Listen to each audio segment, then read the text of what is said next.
Man and Technics, a contribution to a philosophy of life, written by Oswald Spengler, published by Arctos Media, narrated by Jeremy Tesher. 1. Technics as the tactics of living. 1. The problem of technics and its relation to culture and to history first emerges in the 19th century. The 18th century, with its fundamental skepticism, a doubt that was tantamount to despair, had posed the question of the meaning and value of culture, a question that led to further, even more subversive questions, and so laid the foundations for the possibility today, in the 20th century, of seeing world history itself as a problem. The 18th century, the age of Robinson and Rousseau, of the English park and of pastoral poetry, had regarded primordial man himself as a sort of lamb of the pastures, a peaceful and virtuous creature who would only later be corrupted by culture. The technical side of him was completely overlooked, and in any case considered unworthy of consideration compared with considerations of moral issues. But after Napoleon, the machine technics of Western Europe grew gigantic, and with its manufacturing towns, its railways, its steamships, it has forced us in the end to face the problem in earnest. What is the significance of technics? What meaning within history or value within life does it possess? What moral and metaphysical dimensions does it have? Many answers were given, but ultimately they are reducible to two. On the one side, there were the idealists and ideologues, the belated stragglers of the humanistic classicism of Goethe's age, who generally regarded technical matters and economic issues as separate from culture and beneath it. Goethe, with his grand sense of all things real, had attempted to probe this new fact world to its deepest depths in the second part of Faust. But even in Wilhelm von Humboldt, we have the beginnings of that anti-realist philological outlook upon history, which ultimately judges the value of a historical epoch in terms of the number of the paintings and books that it produced. A ruler was regarded as a significant figure only insofar as he proved himself to have been a patron of learning and the arts. What he was in other respects did not count. The state was a constant intrusion upon the true culture that was pursued in lecture halls, scholars' dens, and studios. War was an unlikely relic of the barbarism of past times. The economy was something prosaic, stupid, and beneath notice, although one made daily demands upon it. To mention a great merchant or a great engineer in the same breath with poets and thinkers was almost an act of lèse-majesté to true culture. Consider, for instance, Jakob Burckhardt's weltgeschichtliche Betrachtungen. The outlook is typical of that of most classroom philosophers, and many historians for that matter, just as it is the outlook of those literates and aesthetes of today who view the production of a novel as something more important than the manufacture of an aircraft engine. On the other hand, there was a materialism of an essentially English provenance which was the fashion among the half-educated during the latter half of the 19th century, of liberal culture pages and radical popular assemblies, of Marxist and social ethical writers who fancied themselves thinkers and poets. If the characteristic of the first class was a lack of a sense of reality, that of the second was a devastating shallowness. Its ideal was utility, and utility only. Whatever was useful to humanity was a legitimate element of culture, was in fact culture. The rest was luxury, superstition, or barbarism. Utility meant what was conducive to the happiness of the majority, and this happiness consisted of leisure. This is in the final analysis the doctrine of Bentham, Mill and Spencer. The aim of mankind was held to consist in relieving the individual of as much of the work as possible and putting the burden on the machine. Freedom from the misery of wage slavery, equality in amusements and comforts, and enjoyment of art. Thus do the panem et circenses of the cosmopolitan cities of the late periods announce themselves. The progress Philistine became excited over every button that set an apparatus in motion for the supposed sparing of human labour. In the place of the authentic religion of earlier times came a shallow enthusiasm for the achievements of humanity, by which nothing more was meant than progress in the techniques of labour-saving and amusement-making. Of the soul, not one word was discussed. That is not at all to the taste of the great inventors themselves, with few exceptions, and also not to that of people who really understand technical problems.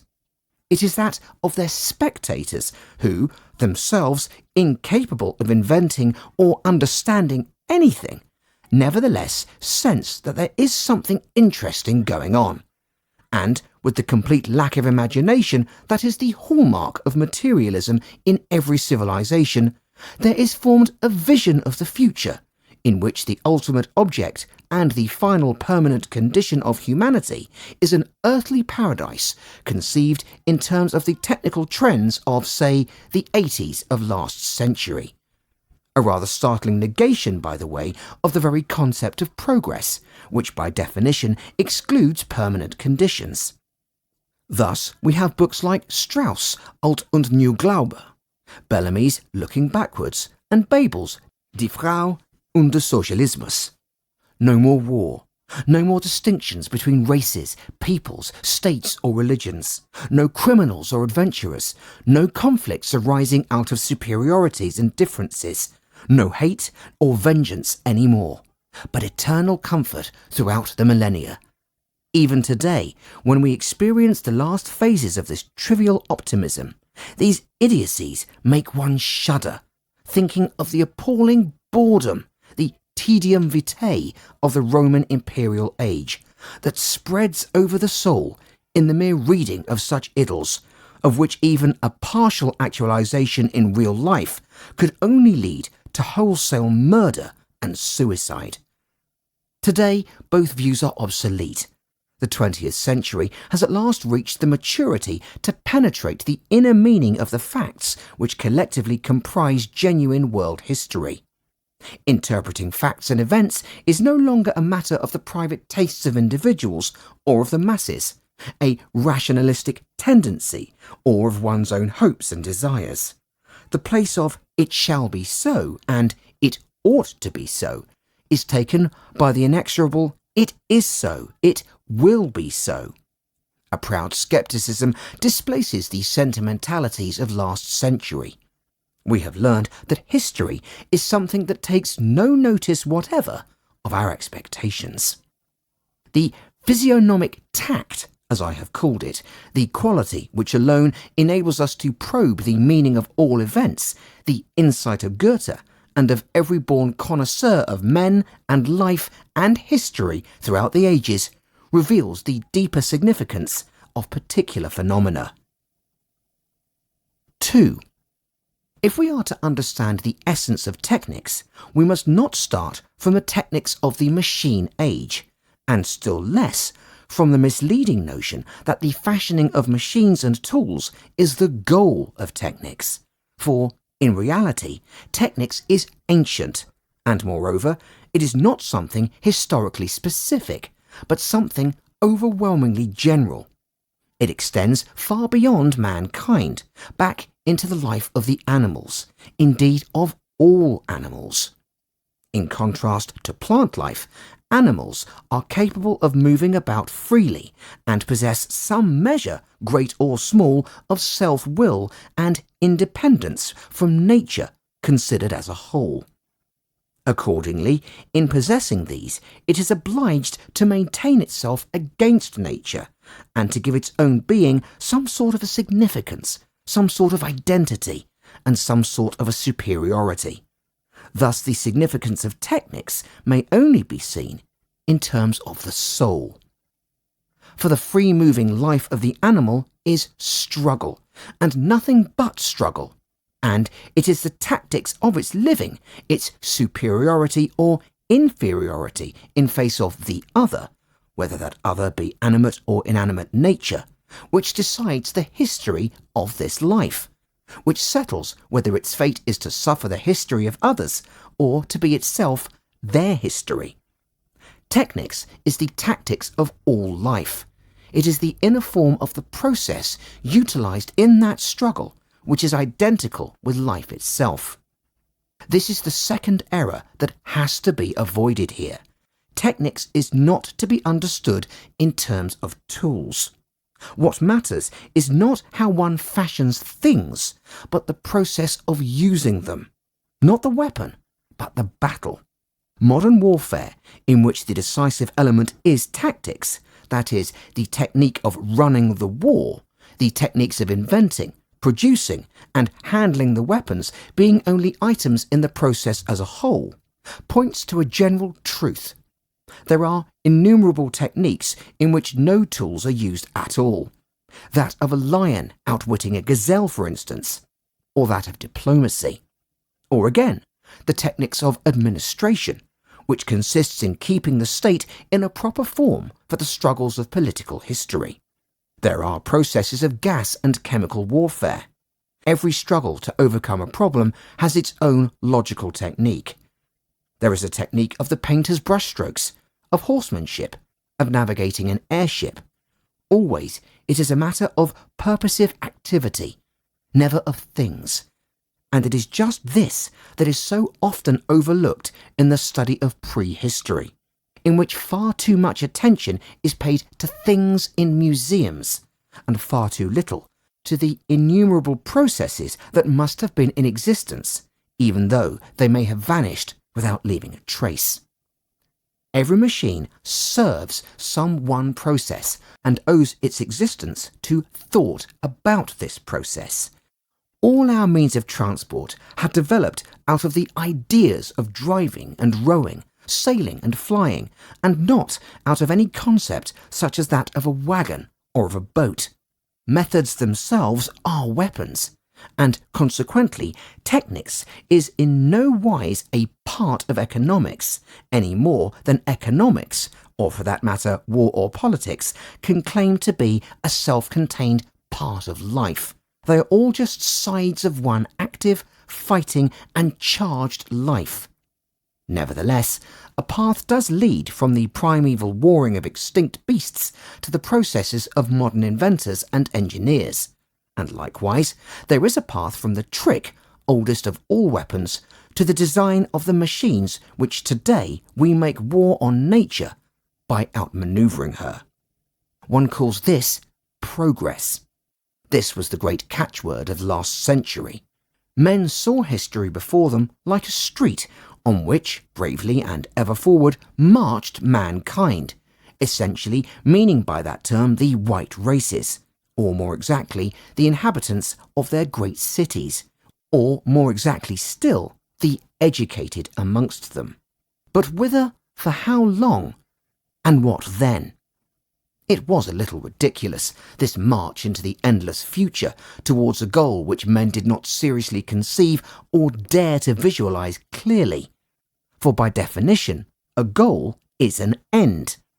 No one does anything without thinking of the moment when he shall have attained that which he willed. No one starts a war, or goes to sea, or even takes a walk without thinking of its duration and its ending. Every truly creative human being knows and fears the emptiness that follows upon the fulfillment of a work. To development belongs fulfillment. Every development has a beginning, and every fulfillment is an end. To youth belongs age, to arising, passing, to life, death. For the animal, tied in the nature of its thinking to the present, death is known or scented as something in the future, something unthreatening. It only knows the fear of death in the moment of being killed. But man whose thought is emancipated from the fetters of here and now, yesterday and tomorrow, boldly investigates the once of past and future, and so knows that death is coming. It depends on the depth of his nature and on his world view as to whether he triumphs over this fear of the end or not. An ancient Greek legend, presupposed by the Iliad, tells how his mother put before Achilles the choice of whether he wanted a long life or a short life full of deeds and fame, and how he chose the second. Man was, and is, too shallow and cowardly to endure the fact of the mortality of everything living. He wraps it up in the rose-coloured optimism of progress, which no one actually believes in. He masks it with literature. He crawls behind the shelter of ideals so as to not see anything.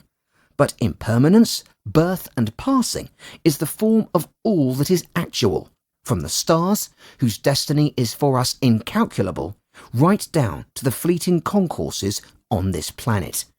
The life of the individual, whether animal or plant or man, is as perishable as that of peoples, of cultures.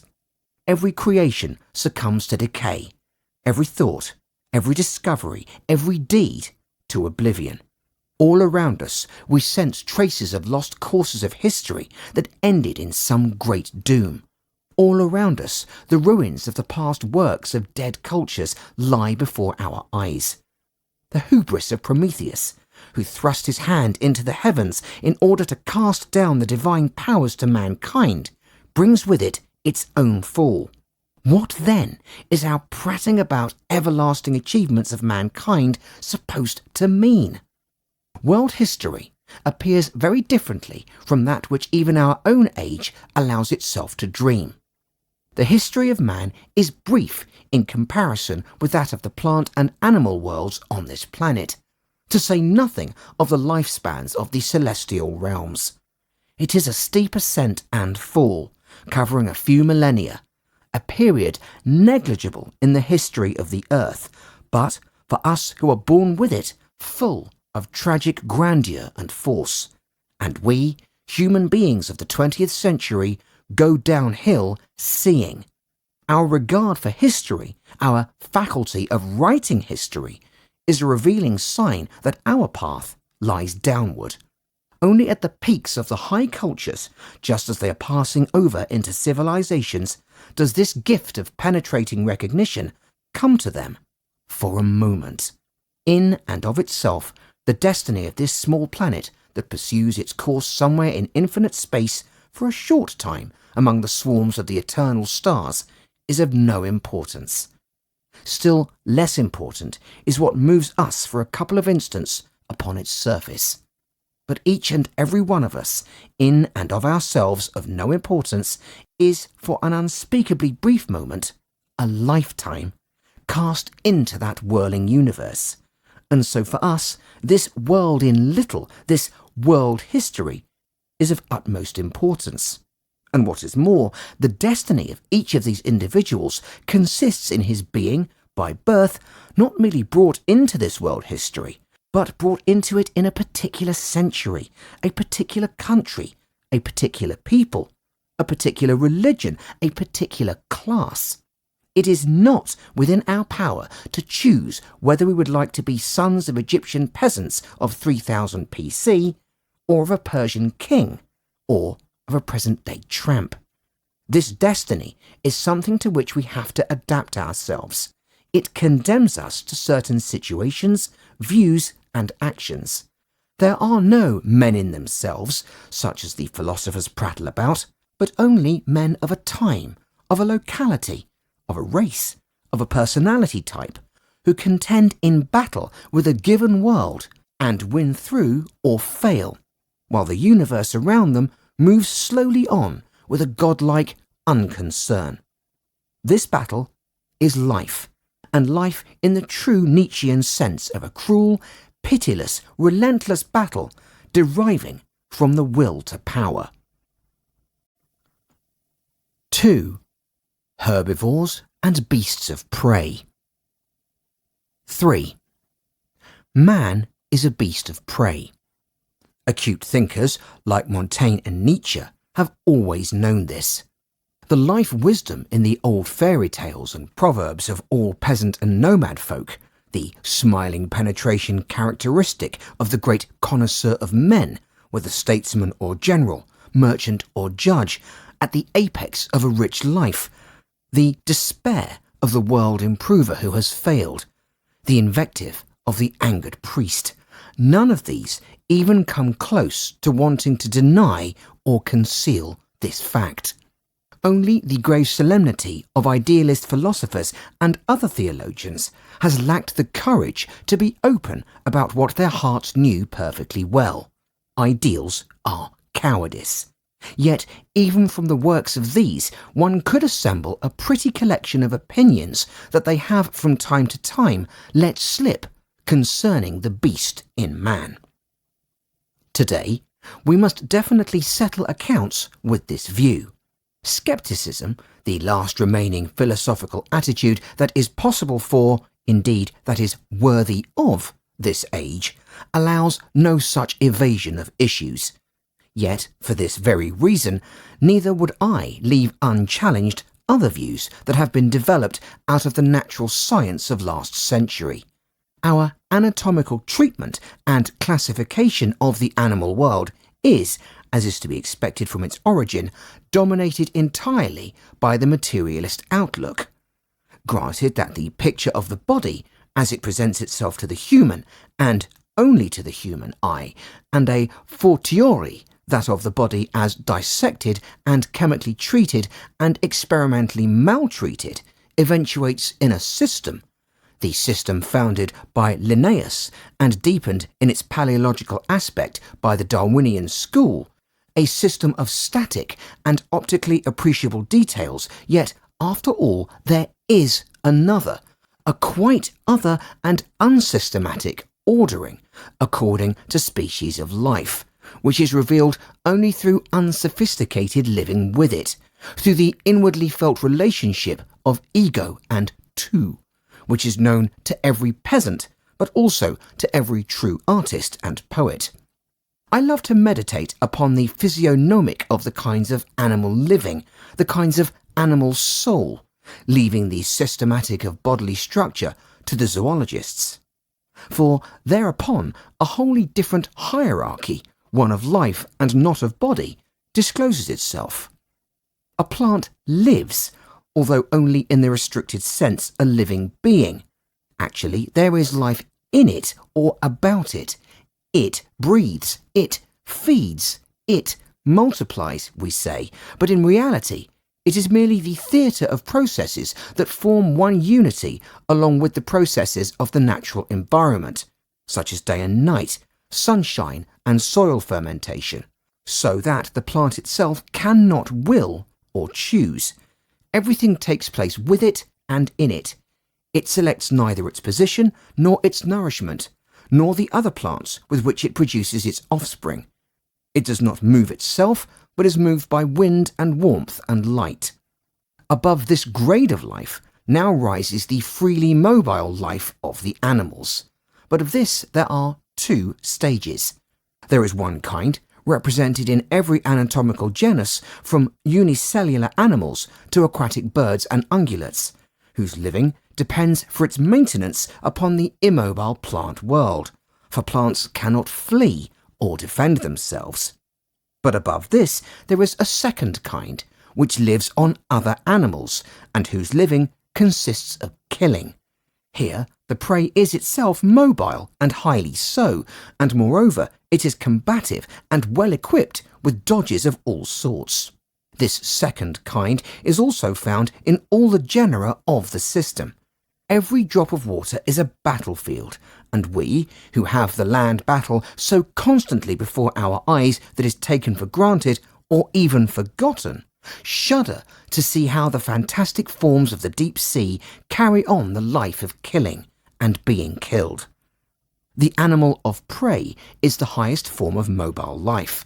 It implies a maximum of freedom from others, and for oneself, of self-responsibility, of independence, and an extreme of necessity where that self can hold its own only by fighting and winning and destroying. It imparts a high dignity to man as a type, that he is a beast of prey. A herbivore is by its destiny a prey, and it seeks to avoid this destiny by escaping without combat. But beasts of prey must get prey. The one type of life is, of its innermost essence, defensive, the other offensive, hard, cruel, destructive. The difference appears even in the tactics of movement. On the one hand, the habit of retreating, fleetness, cutting of corners, evasion, concealment, and on the other, the straight line motion of the attack, the lion's spring, the eagle's swoop. There are dodges and counter-dodges alike in the style of the strong and in that of the weak. Cleverness, in the human sense, active cleverness, belongs only to beasts of prey. Herbivores are by comparison stupid, and not merely the innocent dove and the elephant, but even the noblest sorts, like the bull, the horse and the deer. Only in blind rage or sexual excitement are these capable of fighting. Otherwise, they will allow themselves to be tamed, and a child can lead them. Besides these differences in kind of motion, there are others, still more effective, in the organs of sense. For these are accompanied by differences in the manner of sensing, of having a world. In itself, every being lives in nature, in an environment, irrespective of whether it notices this environment or is noticeable in it, or neither. But it is the manner of relation, a manner that is mysterious and inexplicable by any human reasoning, established between animal and environment by touching, ordering and understanding, which creates out of the total environment a particular perceptual world for each animal. The higher herbivores are ruled by the ear, but above all by scent.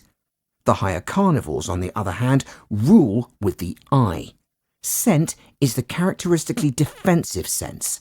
The nose catches the point of origin and the distance of danger, and so gives the movement of one's flight the appropriate direction away from something. But the eye of the preying animal gives a target. The very fact that, in the great carnivores, as in man, the two eyes can be fixed on one point in the environment enables the animal to bind its prey.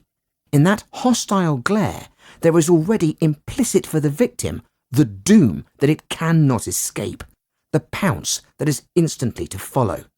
But this act of fixation by two eyes, disposed forward and parallel, is equivalent to the birth of the world, in the sense that man possesses it, that is, as a picture, as a world before the eyes, as a world not merely of lights and colours, but of perspective distance, of space and motions in space, and of objects situated at definite points. This way of seeing, which all the higher carnivores possess, in herbivores, for example ungulates, their eyes are set sideways, each giving a different and non-perspective impression, implies in itself the notion of commanding. The world picture is the environment as commanded by the eyes. The eye of the beast of prey determines things according to position and distance. It apprehends the horizon. It measures up in this battlefield the objects and conditions of attack. Sniffing and spying, the way of the hind and the way of the falcon, are related as slavery and dominance. There is an infinite sense of power in this quiet, wide-angle vision. A feeling of freedom that has its source in superiority, and its foundations in the knowledge of greater strength and consequent certainty of being no one's prey. The world is the prey, and in the last analysis, it is owing to this fact that human culture has come into existence. And lastly, this fact of an innate superiority has become intensified, not only outwards with respect to the light world and its endless distances, but also inwards as regards the sort of soul that the strong animals possess. What we men feel as the soul, both in ourselves and in others, this enigmatic something which we feel when we hear the word soul used, but of which the essence baffles all science, the divine spark in this living body, which in this divinely cruel, divinely indifferent world has either to rule or to submit, is the counterpole of the light world about us, and hence man's thoughts and feelings are quite ready to assume the existence of a world soul in it. The more solitary the being, and the more resolute it is in forming its own world against all other conjunctures of worlds in the environment, the more definite and strong the cast of its soul. What is the opposite of the soul of a lion? The soul of a cow. For strength of individual soul, the herbivore substitutes numbers, the herd, a common sentiment, and group activities. But the less one needs others, the more powerful one is. A beast of prey is everyone's foe. Never does he tolerate an equal in his den. Here we are at the root of the truly royal idea of property. Property is the domain in which one exercises unlimited power, the power that one has gained in combat, defended against one's peers, victoriously upheld. It is not a right to mere possession, but the sovereign right to do as one wills with one's own. Once this is understood, we see that there are carnivore and there are herbivore ethics. No one is in a position to change this. It is the inward form, meaning, and tactics of all life. It is simply a fact. We can annihilate life, but we cannot alter it in kind. A beast of prey tamed and in captivity, every zoological garden can furnish examples, is mutilated, world sick, inwardly dead. Some of them voluntarily hunger strike when they are captured. Herbivores give up nothing in being domesticated. Such is the difference between the destiny of herbivores and that of the beast of prey. The one destiny only menaces, the other contributes something as well. The former depresses, makes mean and cowardly, while the latter elevates through power and victory, pride and hate. The former is a destiny that is imposed on one, the latter a destiny that is identical with oneself.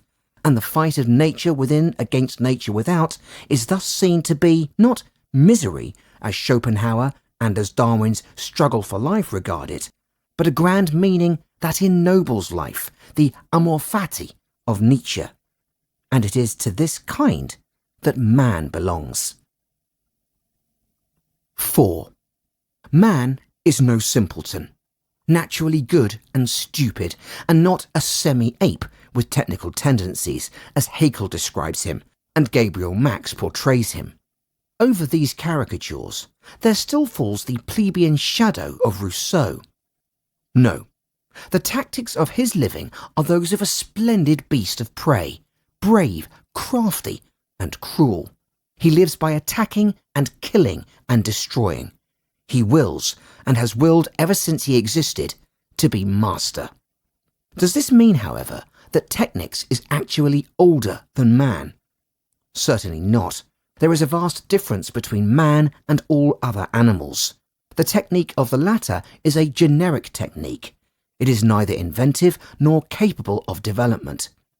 The bee type, ever since it existed, has built its honeycombs exactly as it does now, and will continue to build them in such a way until it is extinct.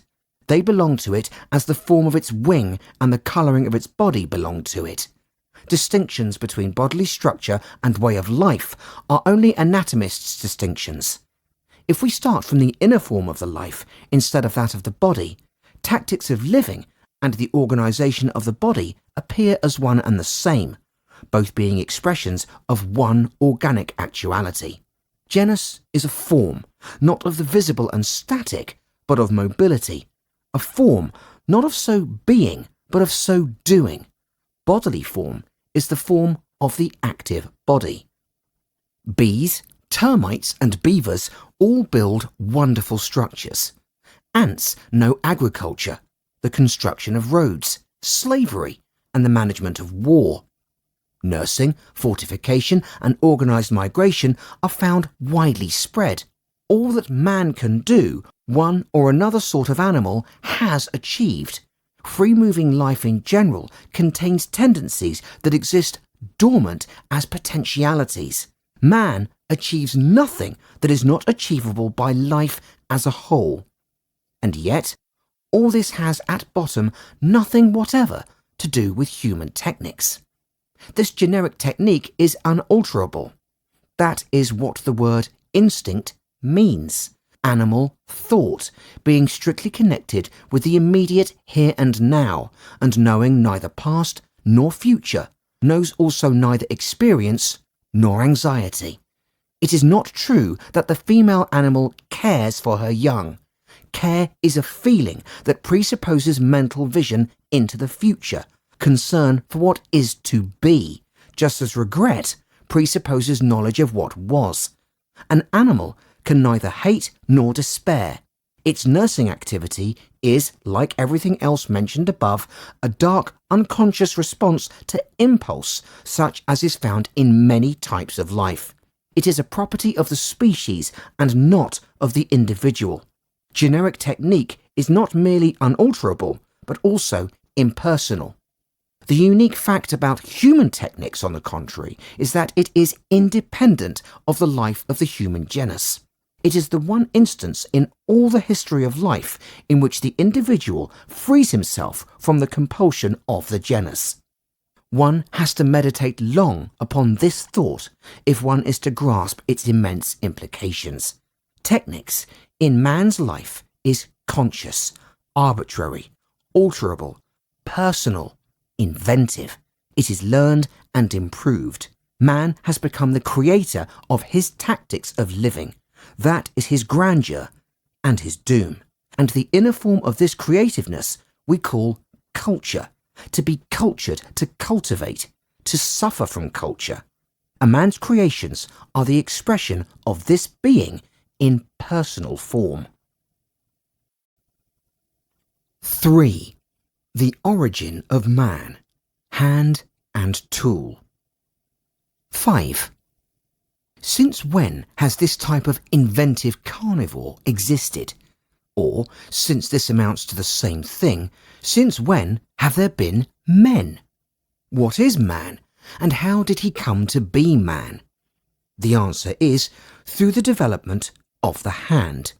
Here is a weapon unparalleled in the world of free-moving life. Compare with it the paw, the beak, the horns, teeth and tail fins of other creatures.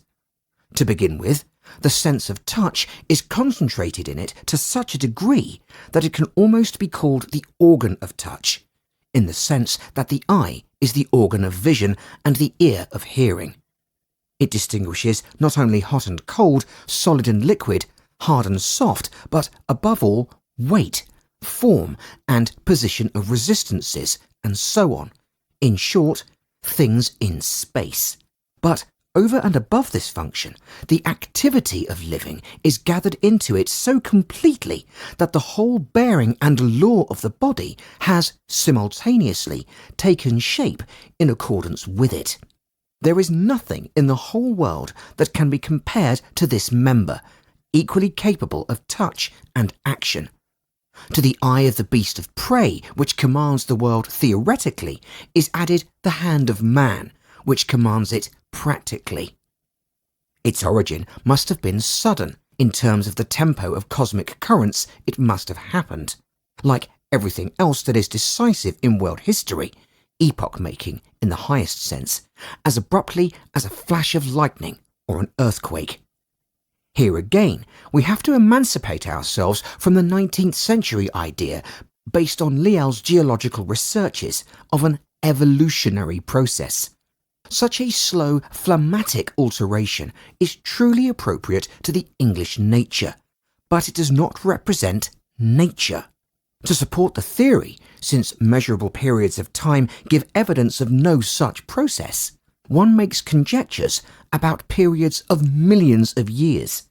But in truth, we cannot distinguish geological strata unless catastrophes of unknown kinds and causes have separated them from us, not yet species of fossil creatures, unless they appear suddenly and hold on unaltered, until their extinction. Of the ancestors of man, we know nothing, in spite of all our research and comparative anatomy. The human skeleton has been, ever since it appeared, just what it is now. One can observe even the Neanderthal type in any public gathering.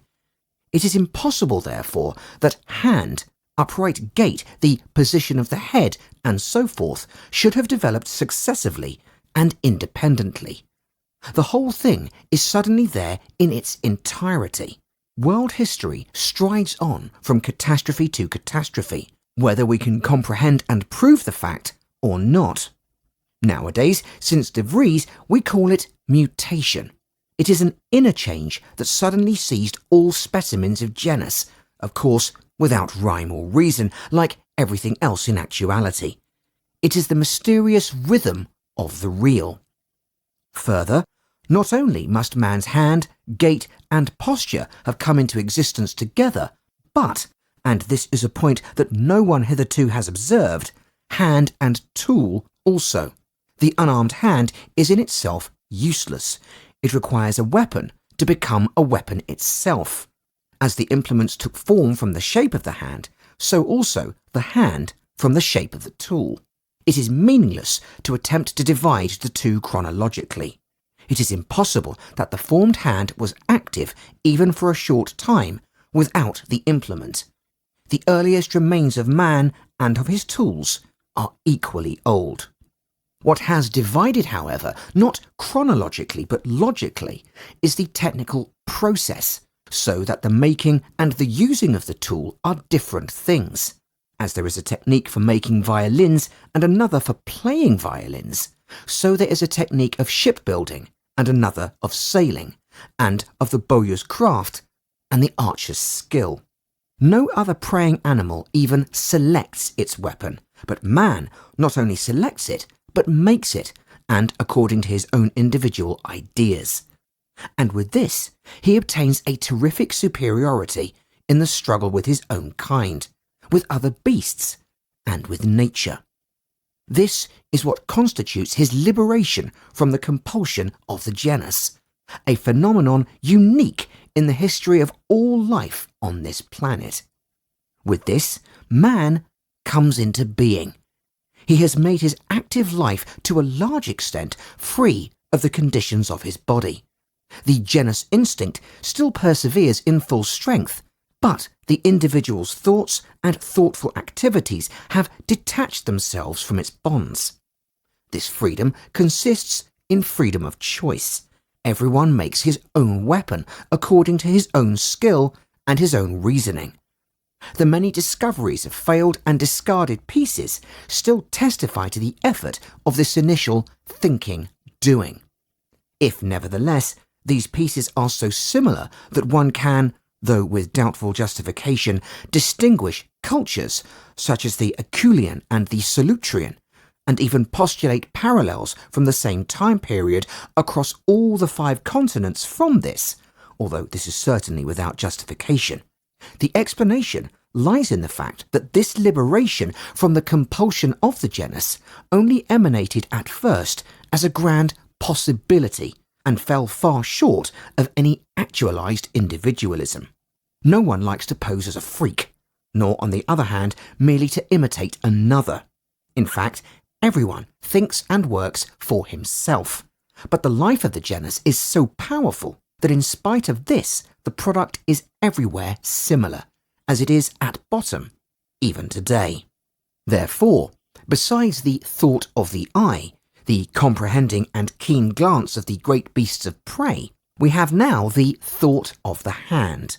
From the former, in the meantime, has developed that thought which is the oretical, observant, contemplative, our reflection and wisdom, and now from the latter comes the practical, active thought, our cunning and intelligence proper. The eye seeks out cause and effect. The hand works on the principle of means and end. The question of whether something is suitable or unsuitable, the criterion of the doer, has nothing to do with that of true and false, the values of the observer. And an aim is a fact, while a connection of cause and effect is a truth. In this wise arose the very different modes of thought of the truth men, the priest, the scholar, and the philosopher, and the fact men, the statesman, the general, and the merchant.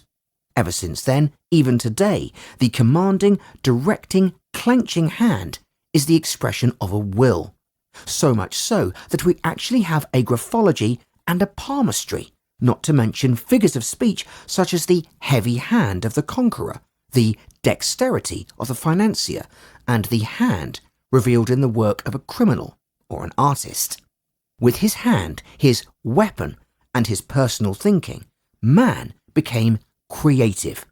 All that animals do remains inside the limits of the activity of their genus and does not enrich their life. Man, however, the creative animal, has spread such a wealth of inventive thought and action all over the world that he seems perfectly entitled to call his brief history world history and to regard his surroundings as humanity, with all the rest of nature as a background, an object, and a means. The act of the thinking hand we call a deed. There is already activity in the existence of the animals, but deeds begin only with man. Nothing is more enlightening in this connection than the story of fire. Man sees, cause and effect, how a fire starts, and so also do many of the beasts, but man alone, end and means, thinks out a process for starting it.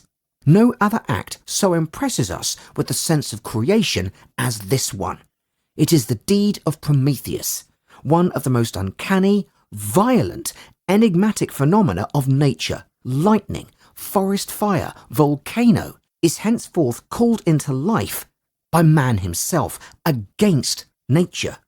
What it must have been to man's soul, that first sight of a fire evoked by himself. 6.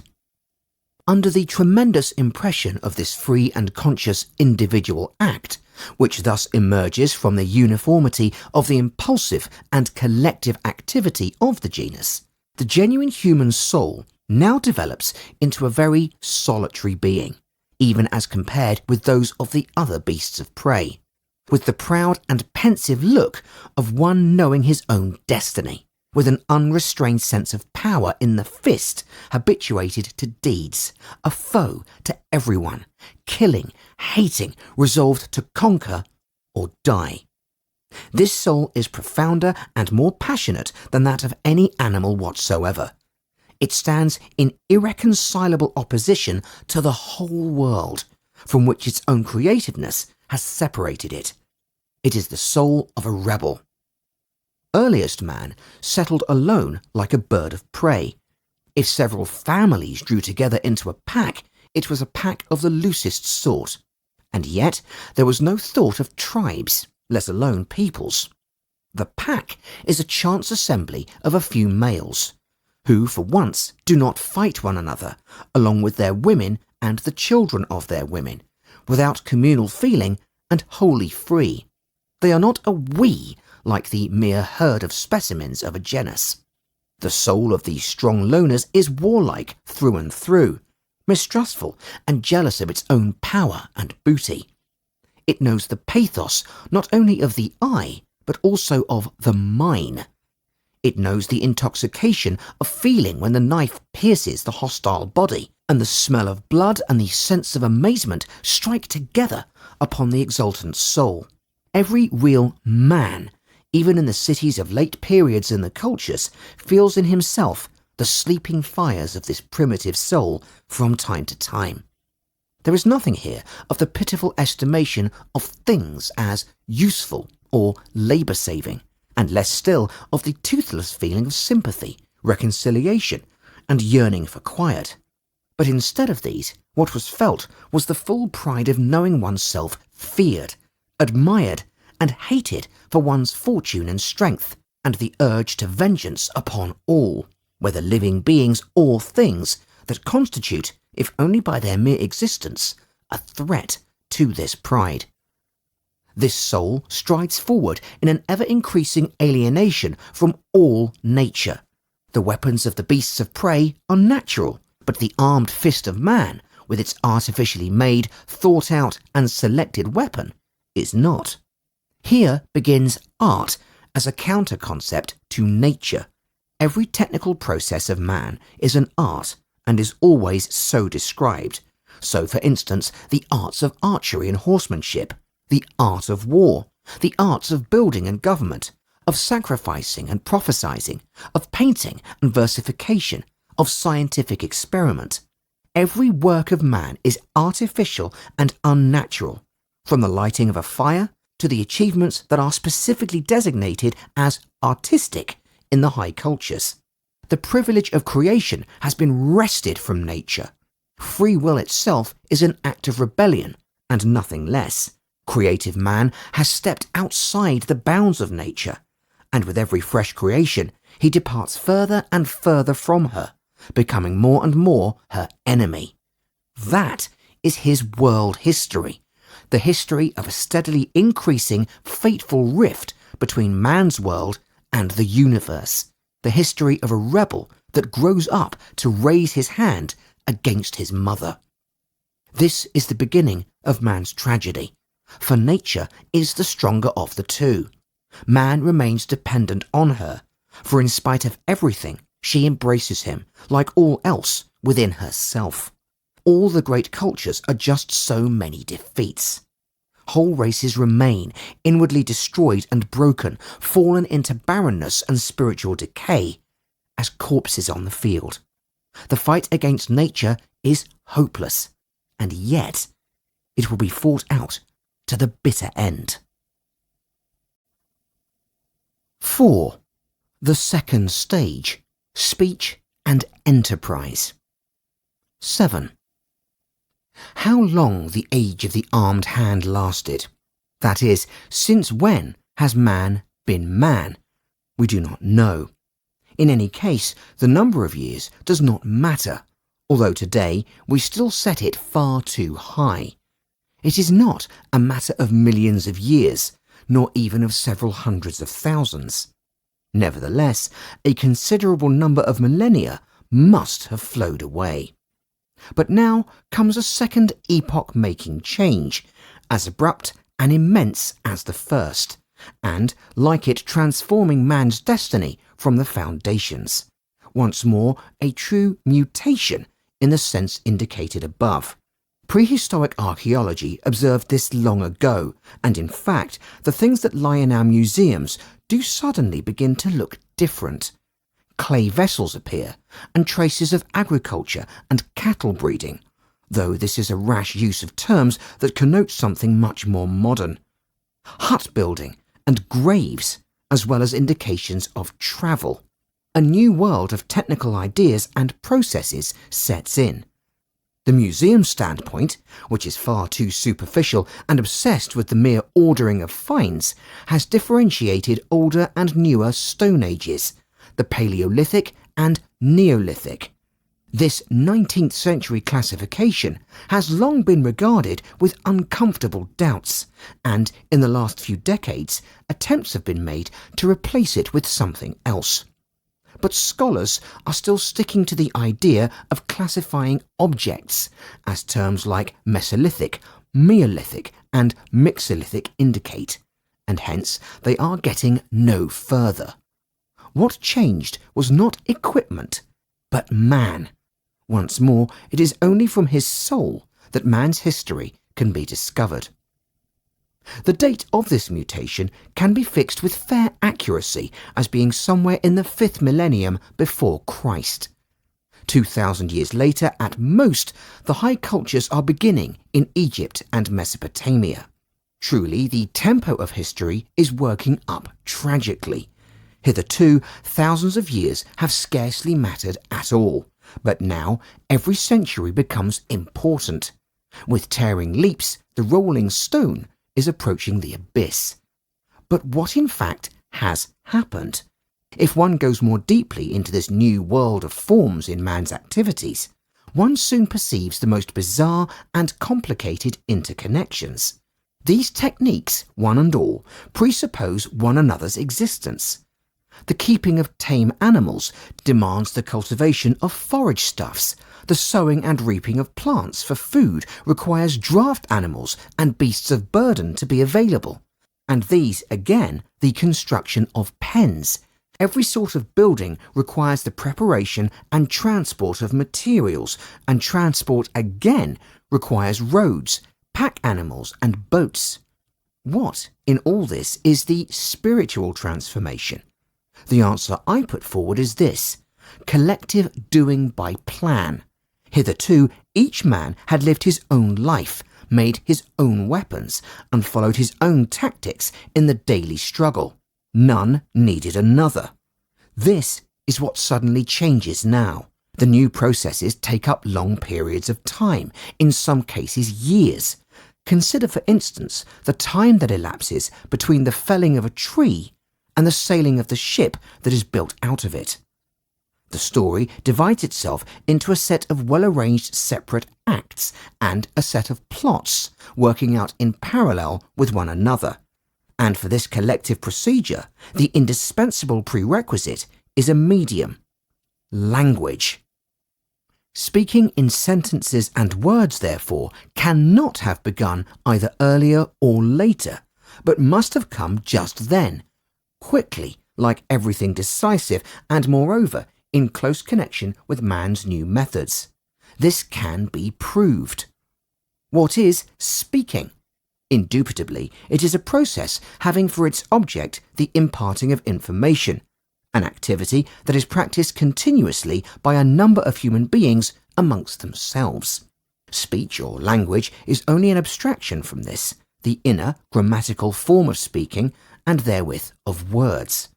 This form must be common property and must have a certain preeminence if information is really to be imparted by its means.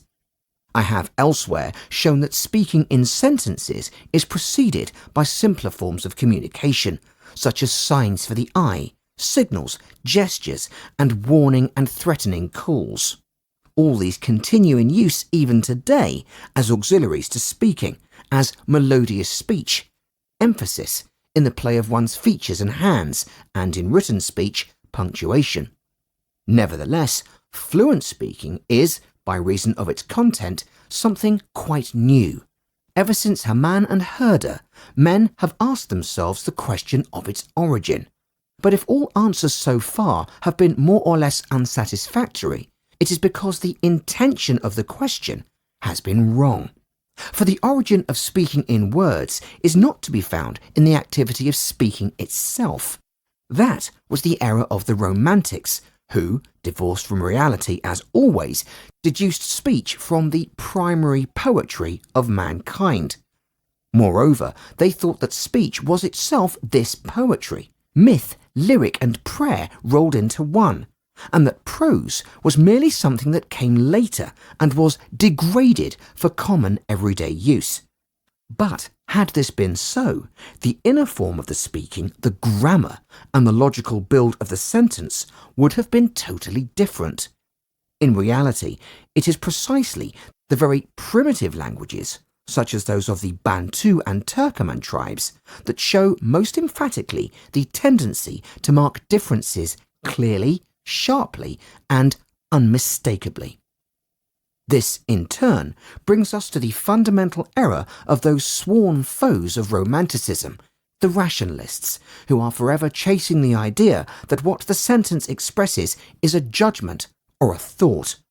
They sit at their desks surrounded by books and research into the minutiae of their own thoughts and writings.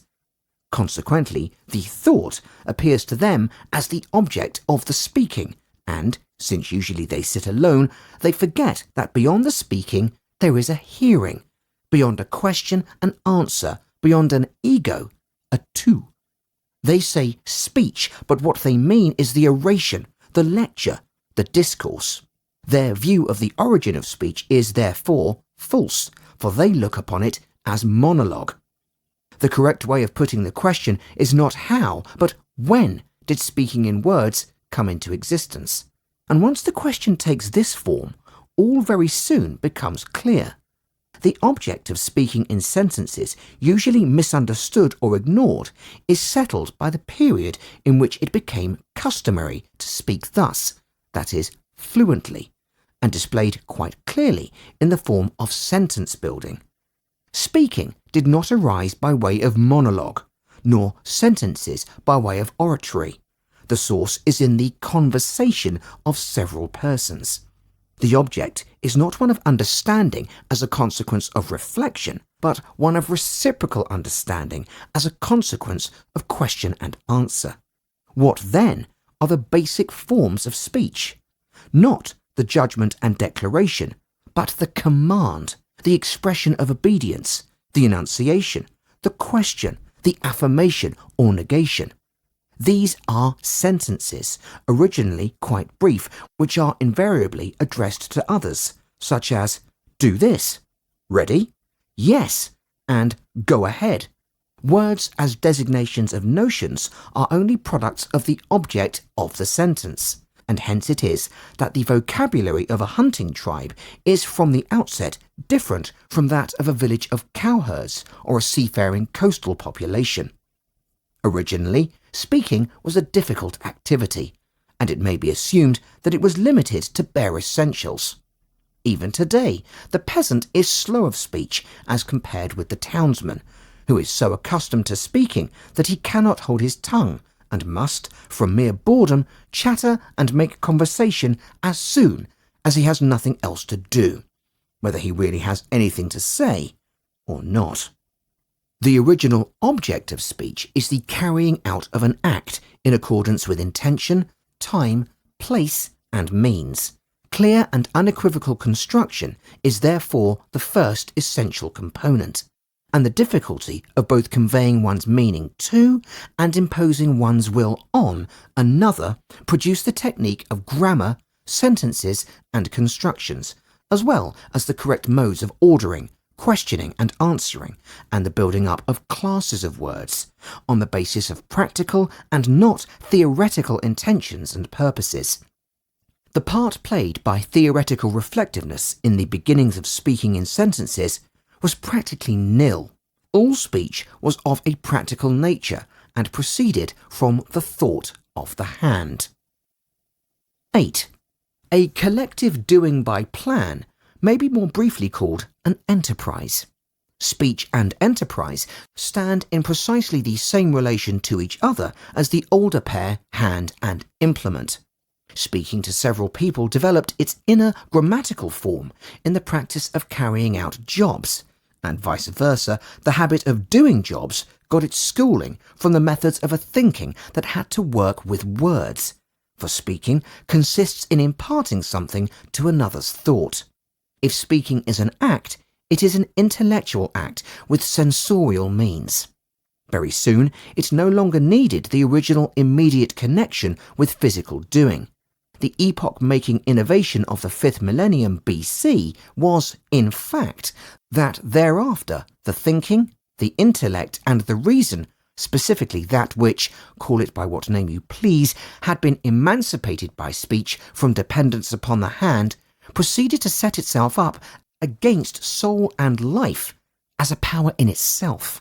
The purely intellectual thinking over, the calculation, which emerges at this point, sudden, decisive and radical, amounts to this: that collective doing is as effectively a unit as if it were the doing of some single giant.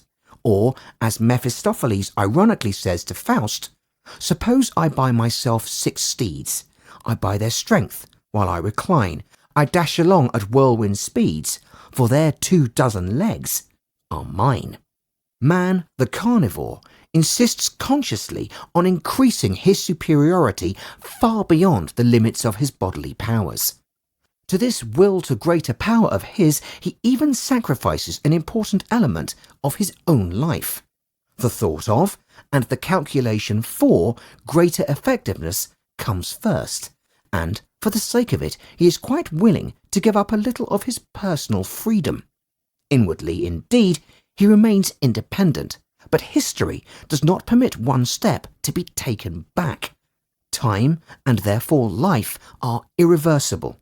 Once habituated to the collective doing and its successes, man commits himself more and more deeply to its fateful implications. The enterprise in the mind requires a firmer and firmer hold on the life of the soul. Man has become the slave of his thought. The step from the use of personal tools to the common enterprise involves an immensely increased artificiality of procedure. The mere working with artificial material, as in pottery, weaving and matting, does not as yet mean a great deal, although even it is something much more intelligent and creative than anything before it.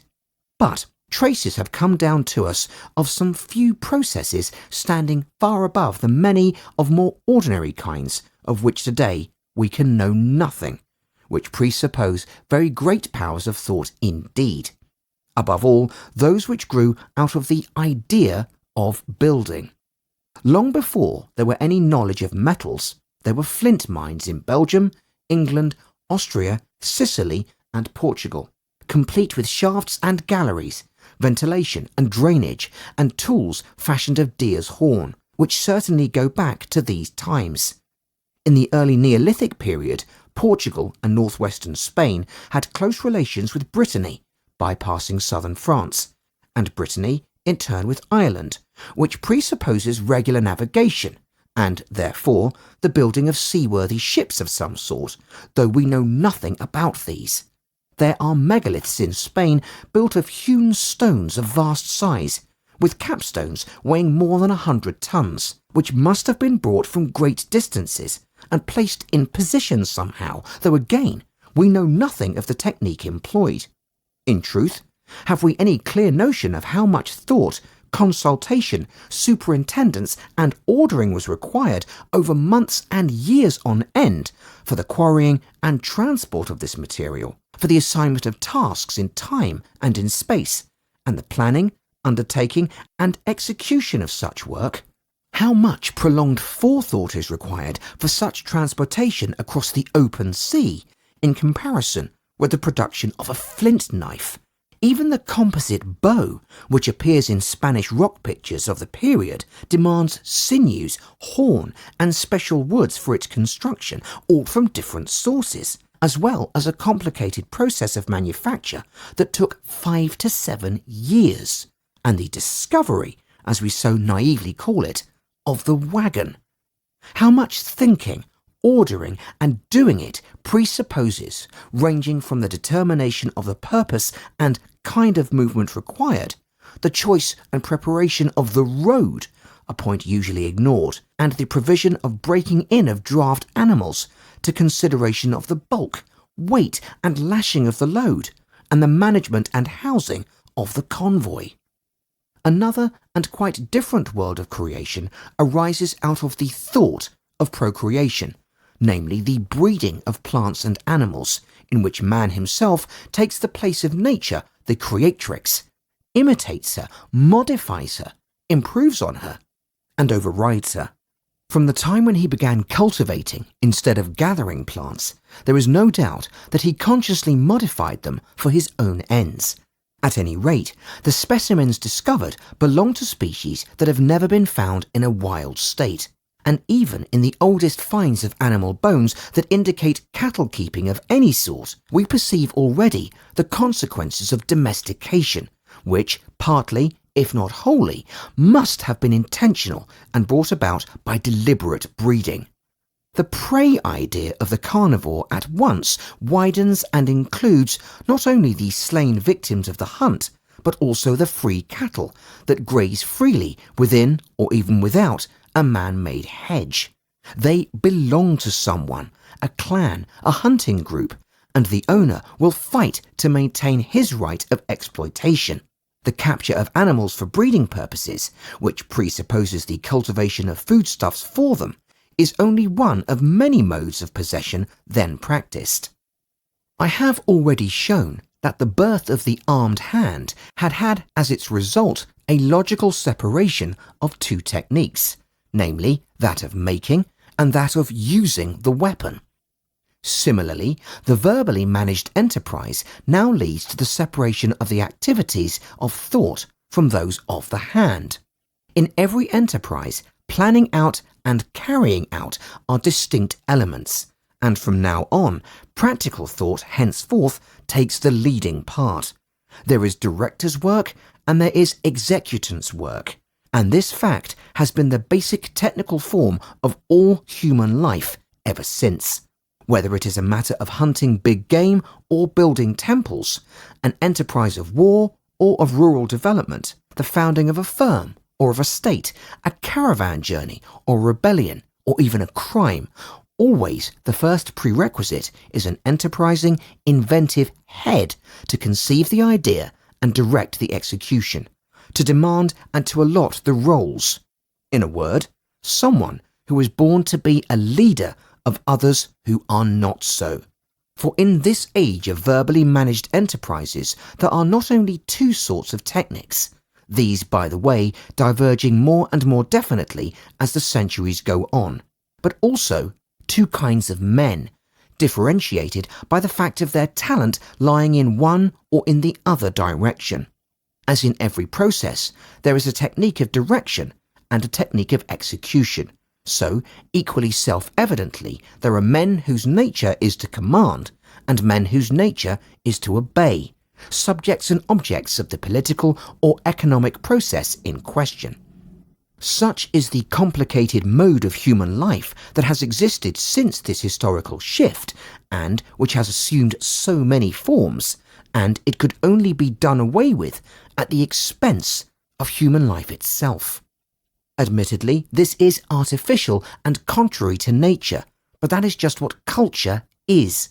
Fate may ordain, and at times does ordain, that man should imagine himself able to abolish it artificially, but nevertheless it is unshakably a fact.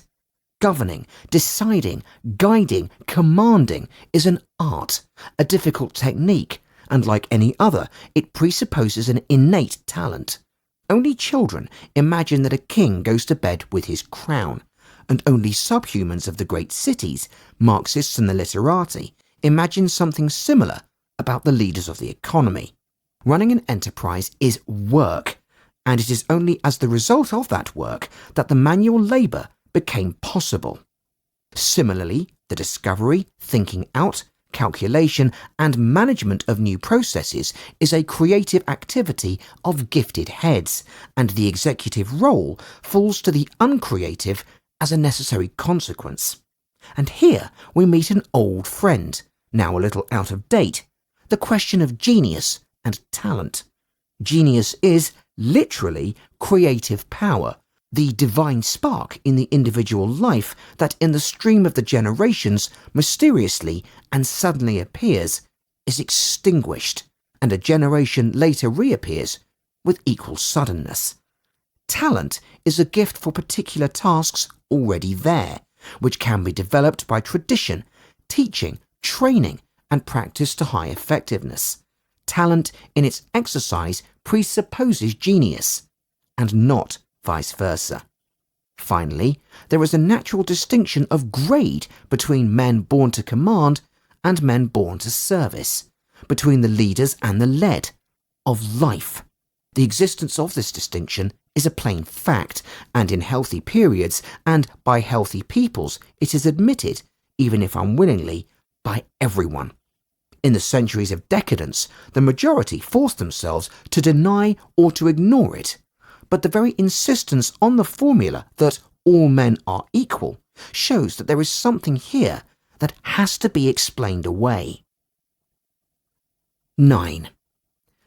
This verbally managed enterprise involves an immense loss of freedom, the old freedom of the beast of prey, for the leader and the led alike. They both become intellectual, spiritual members of a higher unit, body and soul. This we call organization, the gathering of active life into definite forms, into the condition of being in form for the enterprise, whatever it may be. With collective doing, the decisive step is taken from organic to organized existence, from living in natural to living in artificial groupings, from the pack to the people, the tribe, the social class, the state.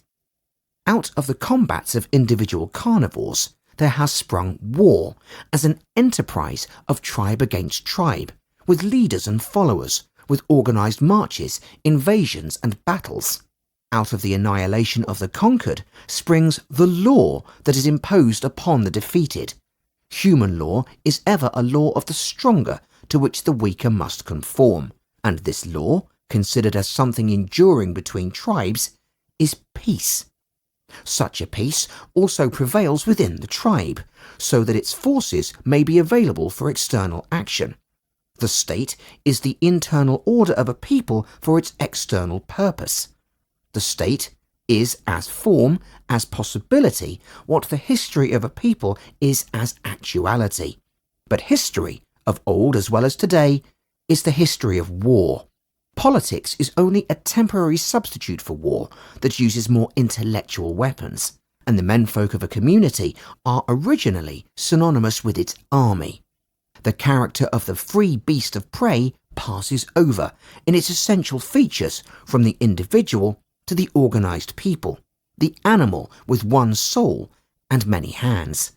The techniques of government, war and diplomacy all have this same root and have in all ages a profound interrelationship with each other. There are peoples whose strong races have retained the character of the beast of prey, rapacious, conquering, lordly, lovers of the fight against men, who leave the economic fight against nature to others, whom in due course they plunder and subject. Piracy is as old as navigation, the raiding of the trade route as old as nomadism, and wherever there is peasantry, there is enslavement to a warlike nobility. For with the organization of enterprises comes the separation of the political and the economic sides of life, that directed towards power and that directed towards booty. We find not merely an internal articulation of the people according to activities, warriors and workers, chiefs and peasants, but also the organization of whole tribes for a single economic occupation.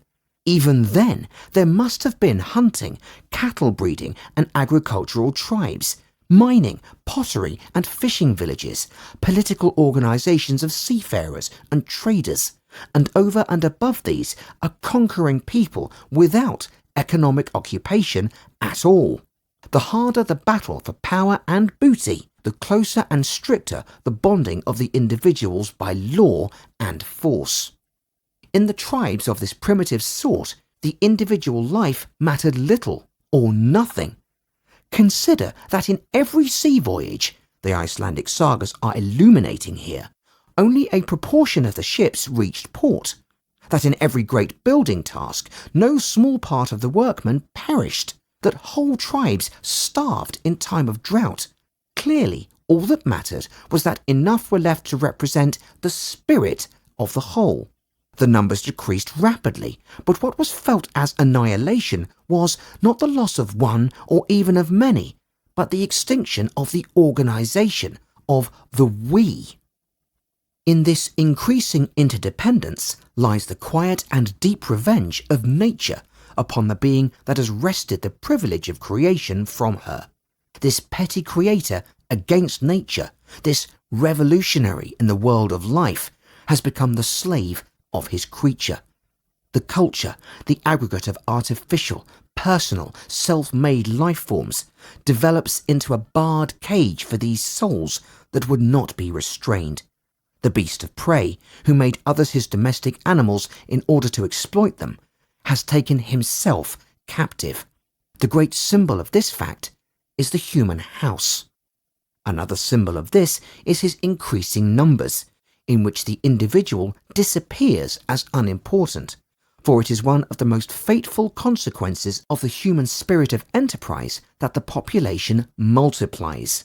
Where once a pack of a few hundreds roamed, a people of tens of thousands now sits. There are scarcely any regions empty of men.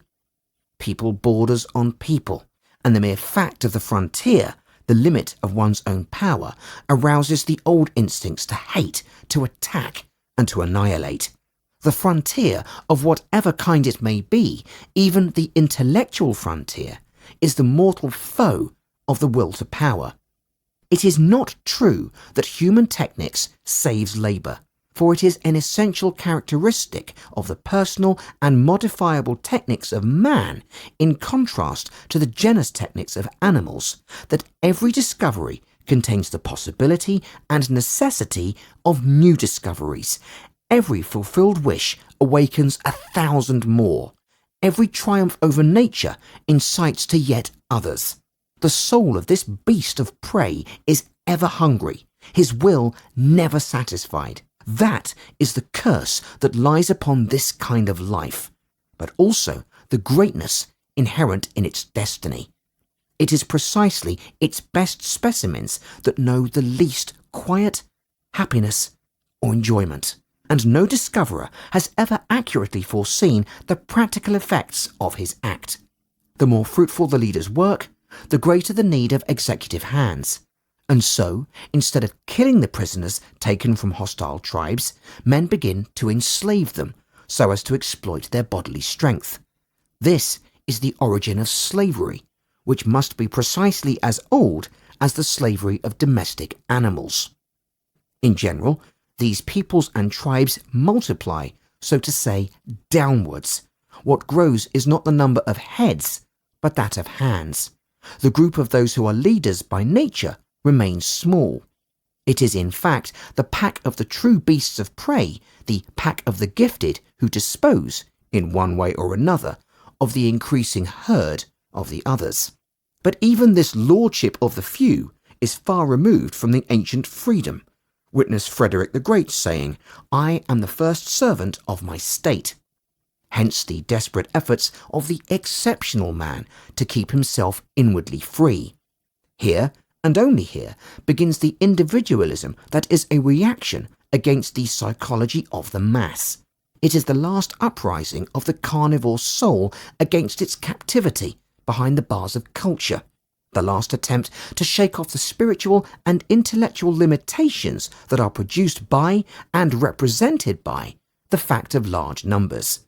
Hence arises the types of life typified by the conqueror, the adventurer, the hermit, and even certain types of criminals and bohemians. The wished-for escape from absorption by the masses takes various forms: lordship over it, flight from it, contempt for it. The idea of personality, in its dark beginnings, is a protest against humanity in the mass, and the tension between these grows and grows to its tragic finale. Hate, the most genuine of all race feelings in the beast of prey, presupposes respect for the adversary. A certain recognition of like spiritual rank is inherent in it. Beings that stand lower one despises. Beings that themselves stand low are envious. All primitive folk tales, god myths, and hero sagas are full of such motives. The eagle hates only his peers, envies none, despises many, and indeed all. Contempt looks downwards from the heights, envy peers upwards from below, and these two are the world historical feelings of mankind organised in state and classes, whose forcedly peaceful specimens helplessly rattle the bars of the cage in which they are confined together. From this fact and its consequences, nothing can liberate them. So it was, and so it will be, or nothing at all will be. It has a significance, this fact of respect and contempt. To alter it is impossible. The destiny of man is pursuing its course and must accomplish itself. 5. The last act, rise and end of the machine culture. 10. The culture of the armed hand had a strong wind behind them and got a grip on the whole genus man.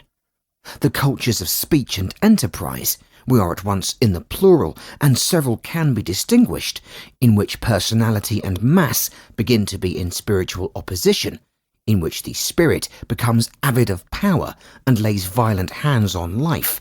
These cultures embraced even at their full only a part of mankind, and they are today, after a few millennia, all extinguished and replaced. What we call natural peoples and primitives are merely the remains of their living material, the ruins of forms that once were permeated with soul, cinders out of which the glow of becoming and departing has gone. On this soil, from 3000 BC onwards, there now grew up, here and there, the high cultures. Cultures in the narrowest and grandest sense, each filling but a very small portion of the Earth's space, and each enduring for hardly 1,000 years. The tempo is that of the final catastrophes. Every decade has significance, every year almost its special look. It is world history in the most genuine and most exacting sense. This group of passionate life courses invented for its symbol and its world, the city, in contrast to the village of the previous stage, the stone city in which is housed a quite artificial living that has become divorced from Mother Earth and is completely anti-natural, the city of rootless thought that draws the streams of life from the land and uses them up within itself. There arises society with its hierarchy of classes, noble, priest and bourgeois, as an artificial gradation of life against the background of mere peasantry, for the natural divisions are those of strong and weak, clever and stupid, and as the seat of a cultural evolution that is wholly intellectualized. There, luxury and wealth reign. These are concepts which those who do not share them enviously misunderstand. For what is luxury but culture in its most exacting form? Consider the Athens of Pericles, the Baghdad of Harun al-Rashid, the Rococo. This urban culture is luxury through and through, in all grades and callings, artificial from top to bottom, an affair of arts, whether arts of diplomacy or living, of adornment or writing or thought.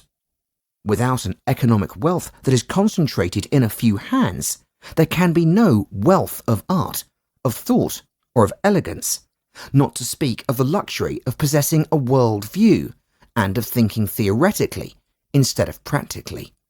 Economic impoverishment at once brings spiritual and artistic impoverishment in its train, and, in this sense, the technical processes that mature in these cultures are also spiritual luxuries, late, sweet and fragile fruits of an increasing artificiality and intellectuality.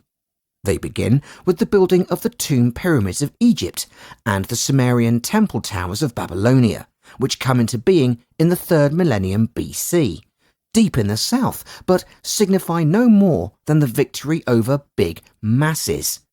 Then come the enterprises of Chinese, Indian, classical, Arabian and Mexican cultures.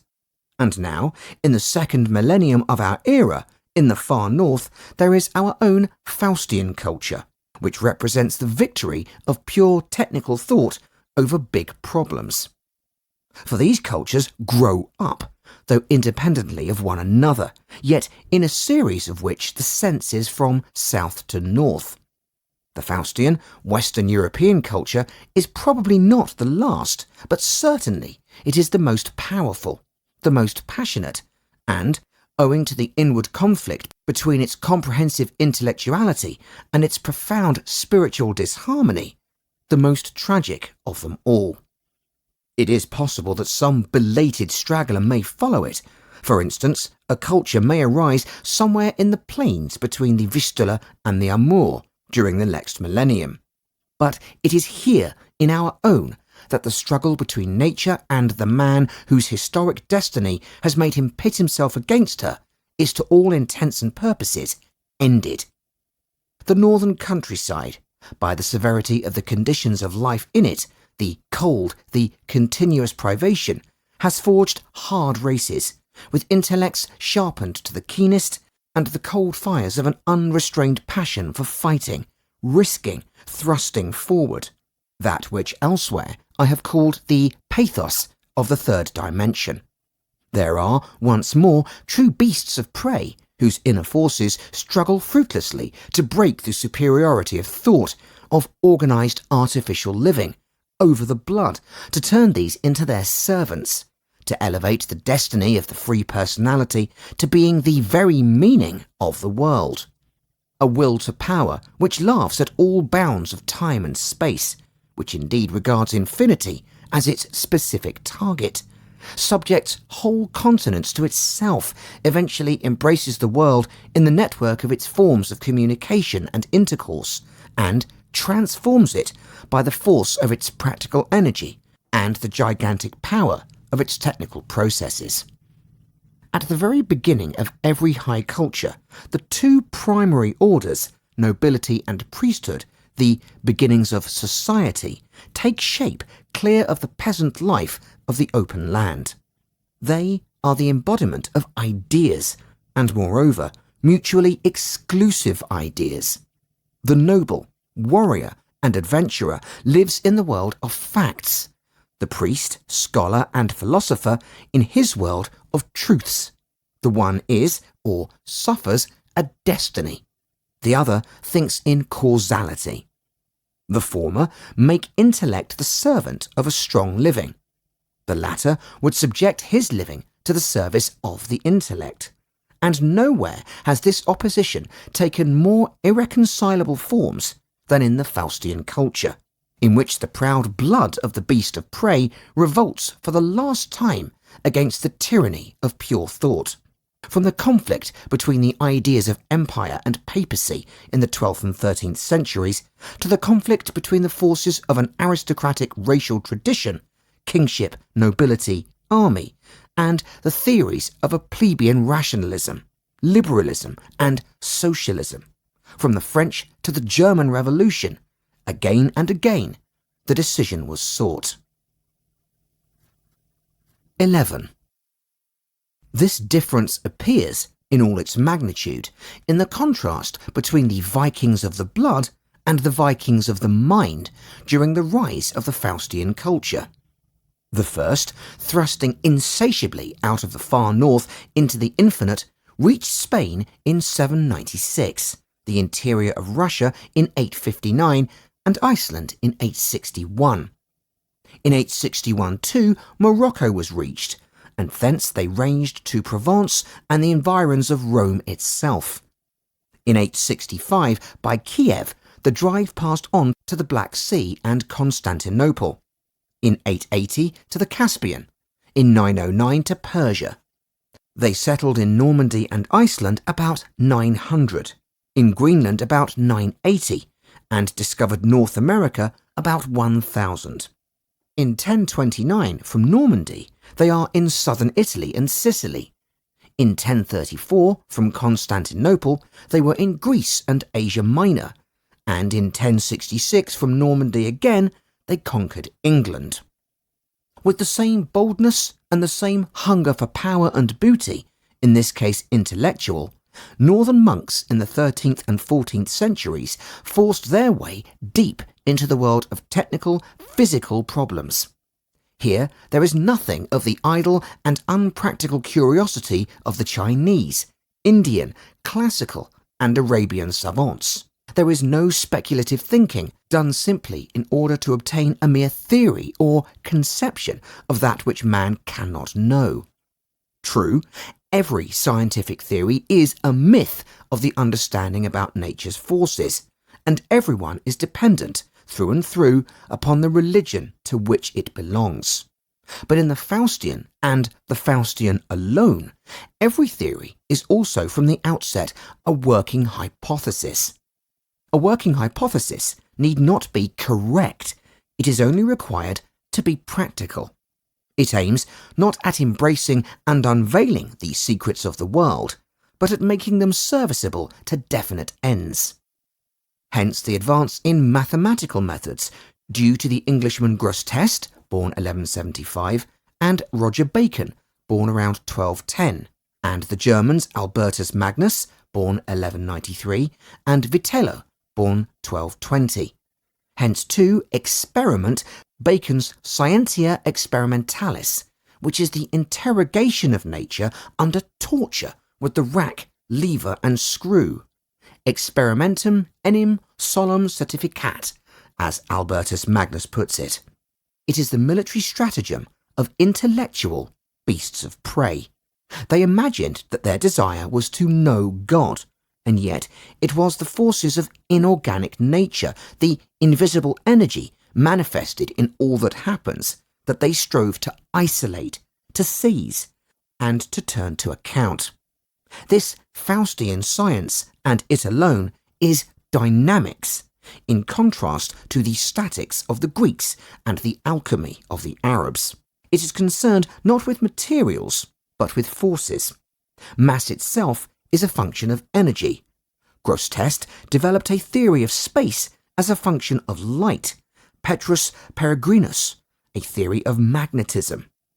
The Copernican theory of the Earth's motion around the Sun was foreshadowed in a manuscript of 1322, and then formulated more clearly and more profoundly than by Copernicus himself by Oresme 50 years later in De Coelo e Mundo. In the De Differentia Qualitatem, Oresme also anticipated the Galilean law of falling bodies and the Cartesian coordinate geometry. God was looked upon no longer as the Lord who rules the world from his throne, but as an infinite force, already imagined as almost impersonal, that is, omnipresent in the world. It was a singular form of divine worship, this experimental investigation of secret forces by pious monks.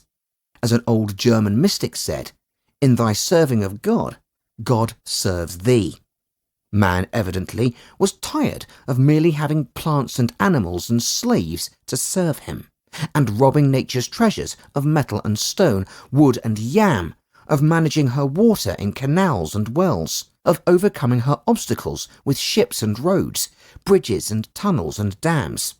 Now, he meant not merely to plunder her of her materials, but to enslave and harness her very forces, so as to multiply his own strength. This monstrous and unparalleled idea is as old as the Faustian culture itself. Already in the 10th century, we meet with technical constructions of a wholly new sort. Already the steam engine, the steam ship, and the air machine are in the thoughts of Roger Bacon and Albertus Magnus, and many a monk busied himself in his cell with the idea of the perpetuum mobile. This last idea never thereafter let go its hold on us, for success would mean the final victory over God or nature, Deus sive natura, a small world of one's own creation, moving like the great world, in virtue of its own forces, and obeying the hand of man alone.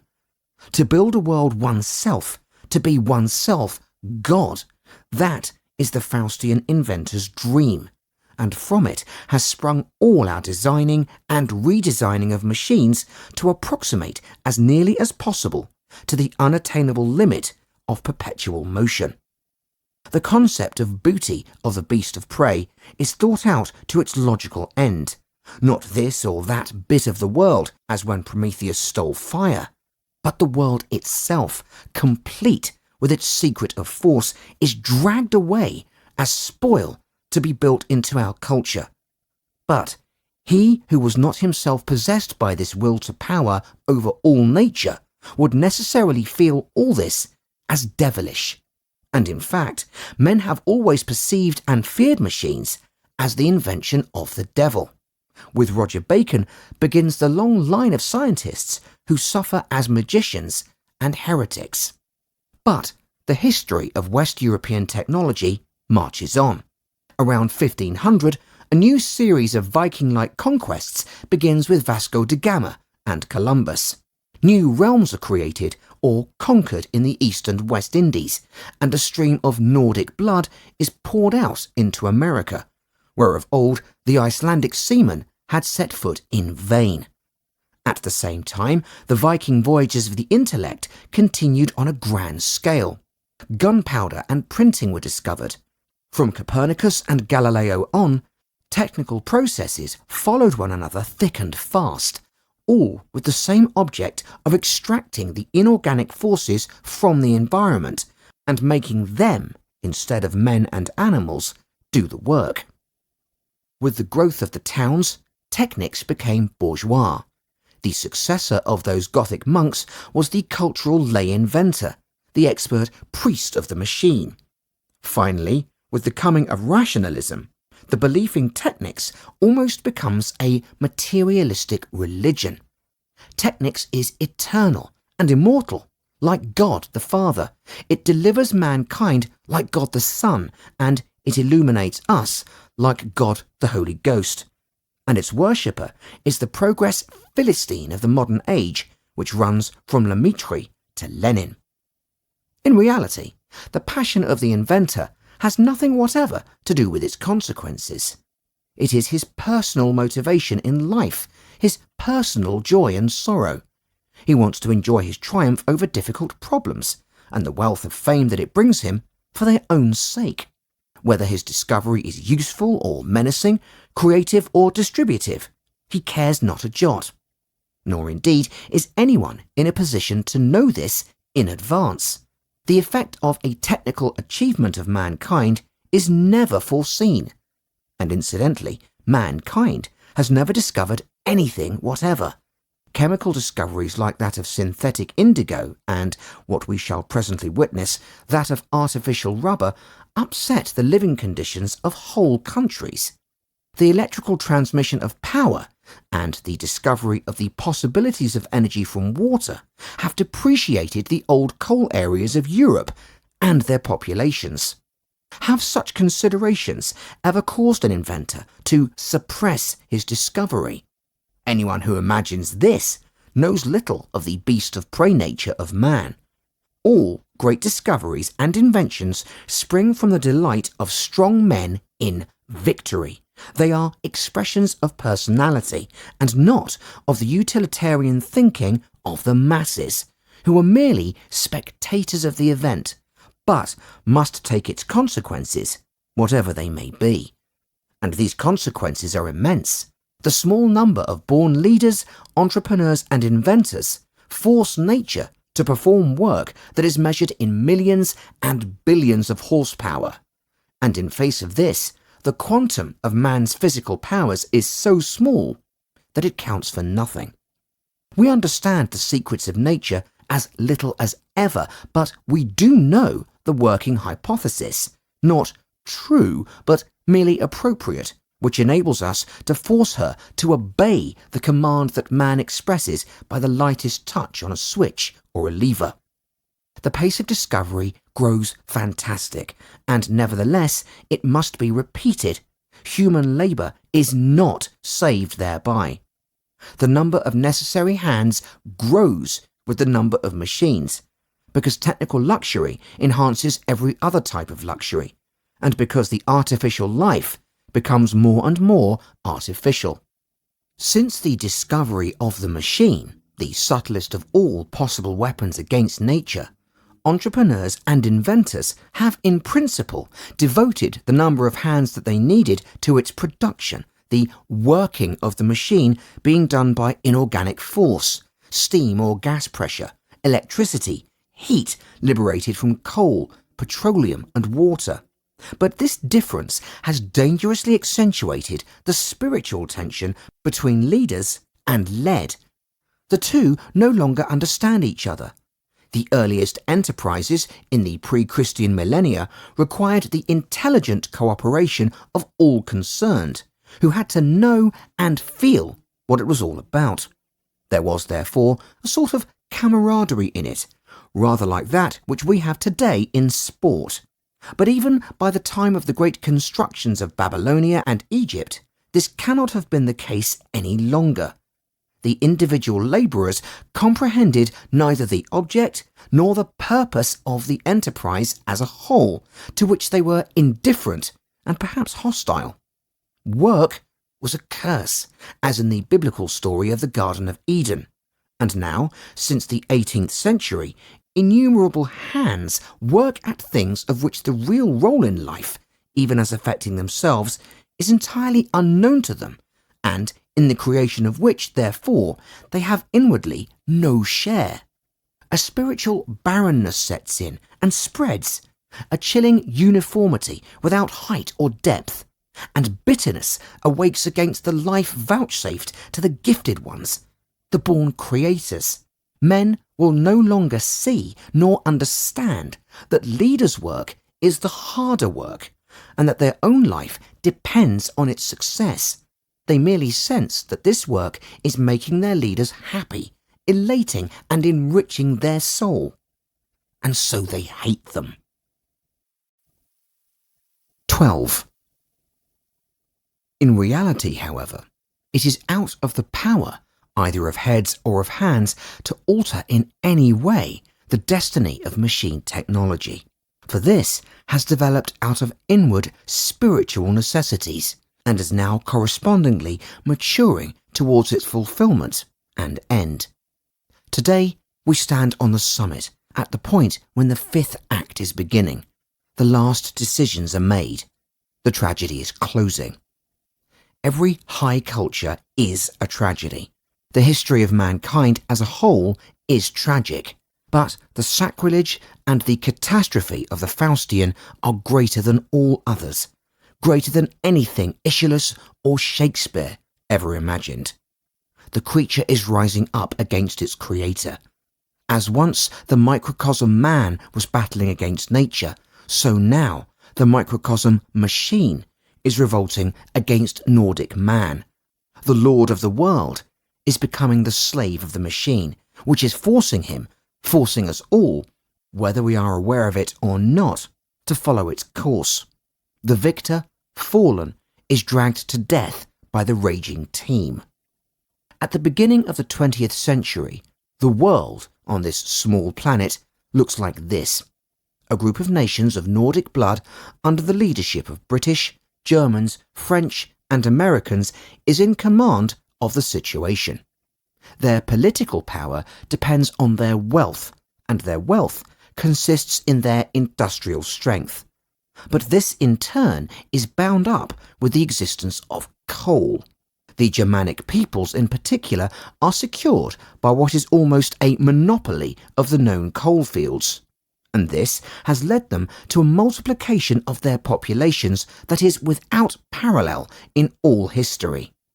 On the ridges of this mountain of coal, and at the focal points of the lines of communication radiating from them, is collected a human mass of monstrous size, bred by machine technology. This mass of humans both works for and gains its sustenance from that technology. To the other peoples, whether in the form of colonies or of nominally independent states, is assigned the role of providing the raw material and receiving the products. This division of function is secured by armies and navies, the upkeep of which presupposes industrial wealth, and which have been fashioned by so thorough a technique that they too work by the pressing of a button. Once again, the deep relationship, almost identity of politics, war and economics discloses itself. The degree of military power is dependent on the intensity of industry. Countries industrially poor are poor all round. They, therefore, cannot support an army or wage a war. Therefore, they are politically impotent, and therefore the workers in them, leaders and led alike, are pawns in the economic policy of their opponents. In comparison with the masses of executive hands, who are the only part of the picture that discontent will look upon, the increasing value of the work of leadership carried out by the few creative heads, entrepreneurs, organisers, inventors, engineers, is no longer comprehended and valued insofar as it is so at all. Practical America rates it highest, and Germany, the land of poets and thinkers, lowest. The imbecile phrase, "the wheels would all be standing still, did the mighty arm so will," beclouds the minds of chatterers and scribblers, that even a sheep could bring about if it were to fall into the machinery. But to invent these wheels and set them working so as to provide that strong arm with its living, that is something which only a few born to it can achieve. These misunderstood and hated leaders, the pack of the strong personalities, have a different psychology from this.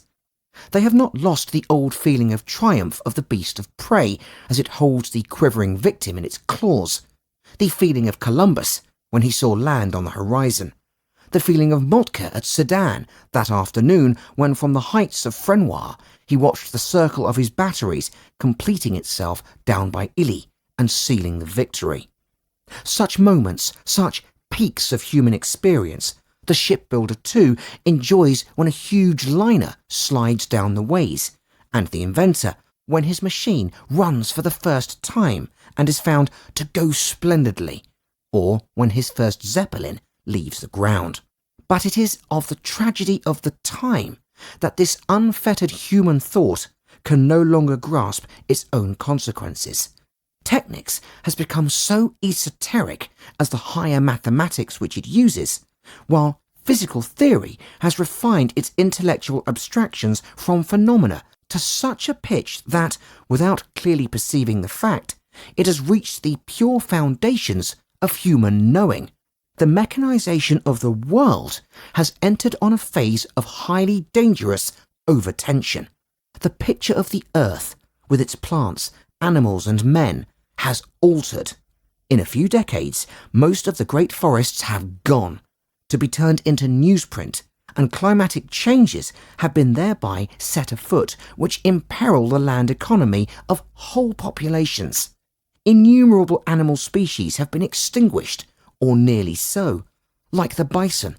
Whole races of humanity have been brought almost to the vanishing point, like the North American Indian and the Australian. All things organic are dying in the grip of organization. An artificial world is permeating and poisoning the natural. Civilization has itself become a machine that does, or tries to do, everything in mechanical fashion. We think only in horsepower now.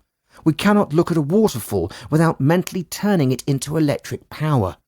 We cannot survey a countryside full of pasturing cattle without thinking of its exploitation as a source of meat supply. We cannot look at the beautiful old handiwork of a lively and primitive people without wishing to replace it by a modern technical process. Whether it has meaning or not, our technical thinking must have its actualization. The luxury of the machine is the consequence of a necessity of thought. In the final analysis, the machine is a symbol, like its secret ideal, perpetual motion, a spiritual and intellectual necessity, but not a vital one. It is beginning to contradict even economic practice in many ways. Already their divorce is being foreshadowed everywhere. The machine, by its multiplication and its refinement, is in the end defeating its own purpose. In the great cities, the automobile has by its numbers destroyed its own value, and one gets on quicker on foot. In Argentine, Java, and elsewhere, the simple horse-drawn plough of the small cultivator has shown itself economically superior to the big motor implement, and is driving the latter out again. Already in many tropical regions, the black or brown man, with his primitive ways of working, is a dangerous competitor to the modern plantation techniques of the white, and the white worker in old Europe and North America is starting to do work of doubtful quality.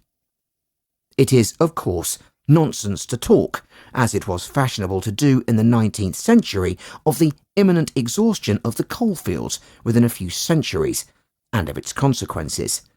Here too, the materialistic age could not but think materially. Quite apart from the actual saving of coal by the substitution of petroleum and hydroelectric power, technical thought would soon manage to discover and open up still other and quite different sources of power. It is not worthwhile thinking ahead so far in time, for the West European American technics will itself have ended by then. No stupid trifle like the absence of material would be able to hold up this powerful evolution. So long as the thought animating this evolution is up to the task, it will always know how to produce the means for its purposes. But how long will it stay up to the task? Even on the present scale, our technical processes and installations, if they are to be maintained at the present levels, require, let us say, 100,000 outstanding brains as organisers and inventors and engineers. These must be strong, indeed even creative, talents, enthusiasts for their work, and formed for it by unwavering study of years' duration at great expense. Actually, it is just this calling that has irresistibly attracted the strongest and ablest of the white youth for the last 50 years. Even the children play with technical things. In the urban classes and families, whose sons chiefly come into consideration in this connection, there was already a tradition of comfort and culture, so that the normal preconditions were already provided for that mature and autumnal product, technical intellectuality. But all this is changing, ever more noticeably in the last decades. In all the countries where large-scale industry is of old standing, the Faustian thought begins to be sick of machines. A wariness is spreading, a sort of pacifism in the battle with nature. Men are returning to forms of life simpler and nearer to nature. They are spending their time in sport instead of technical experiments. The great cities are becoming hateful to them, and they would fain get away from the pressure of soulless facts, from enslavement to the machine, and the clear, cold atmosphere of technical organisation. And it is precisely these strong and creative talents that are turning away from practical problems and sciences and towards pure speculation. Occultism and spiritualism, Indian philosophies, metaphysical inquisitiveness under Christian or pagan colouring, all of which were despised in the Darwinian period, are coming up again. It is the voice of Rome in the age of Augustus. Out of satiety of life, men take refuge from civilization in the more primitive parts of the earth, in vagabondage, in suicide. The flight of the born leader from the machine is beginning. Soon, only second-rate talent, successors of a greater age, will be available. Every big entrepreneur has occasion to observe a falling off in the intellectual qualities of his recruits. But the grand technical development of the 19th century had been possible only because the intellectual level was constantly becoming higher. Even a stationary condition, short of an actual falling off, is dangerous and points to an ending, however numerous and however well schooled may be the hands ready for work. And how is it with them? The tension between work of leadership and work of execution has reached the level of a catastrophe. The importance of the former, the economic value of every real personality in it, has become so great that it is invisible and incomprehensible to the majority of the underlings. In the latter, the work of the hands, the individual, is now entirely without significance. Only numbers matter. In the consciousness of this unalterable state of things, aggravated, poisoned, and financially exploited by egoistic orators and journalists, men are so forlorn that it is mere human nature to revolt against the role for which the machine, not as they imagine its owners, earmarks most of them. There is beginning, in numberless forms, from sabotage by way of strike to suicide, the mutiny of the hands against their destiny, against the machine, against the organised life, ultimately against anything and everything. The organisation of work, as it has existed for thousands of years, based on the idea of collective doing, and the consequent division of labour between leaders and led, heads and hands, is being disintegrated from below. But mass is no more than a negation, specifically a negation of the concept of organisation, and not something viable in itself. An army without officers is only a superfluous and forlorn herd of men. A chaos of brickbats and scrap iron is a building, no more, This mutiny worldwide threatens to put an end to the possibility of technical economic work. The leaders may take to flight, but the led become superfluous, are lost. Their numbers are their death. The third and most serious symptom of the collapse that is beginning lies, however, in what I may call treason to technics.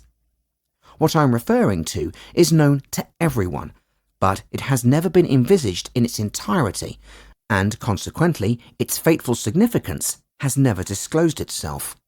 The immense superiority that Western Europe and North America enjoyed in the second half of the 19th century in power of every kind, economic and political, military and financial, was based on an uncontested monopoly of industry.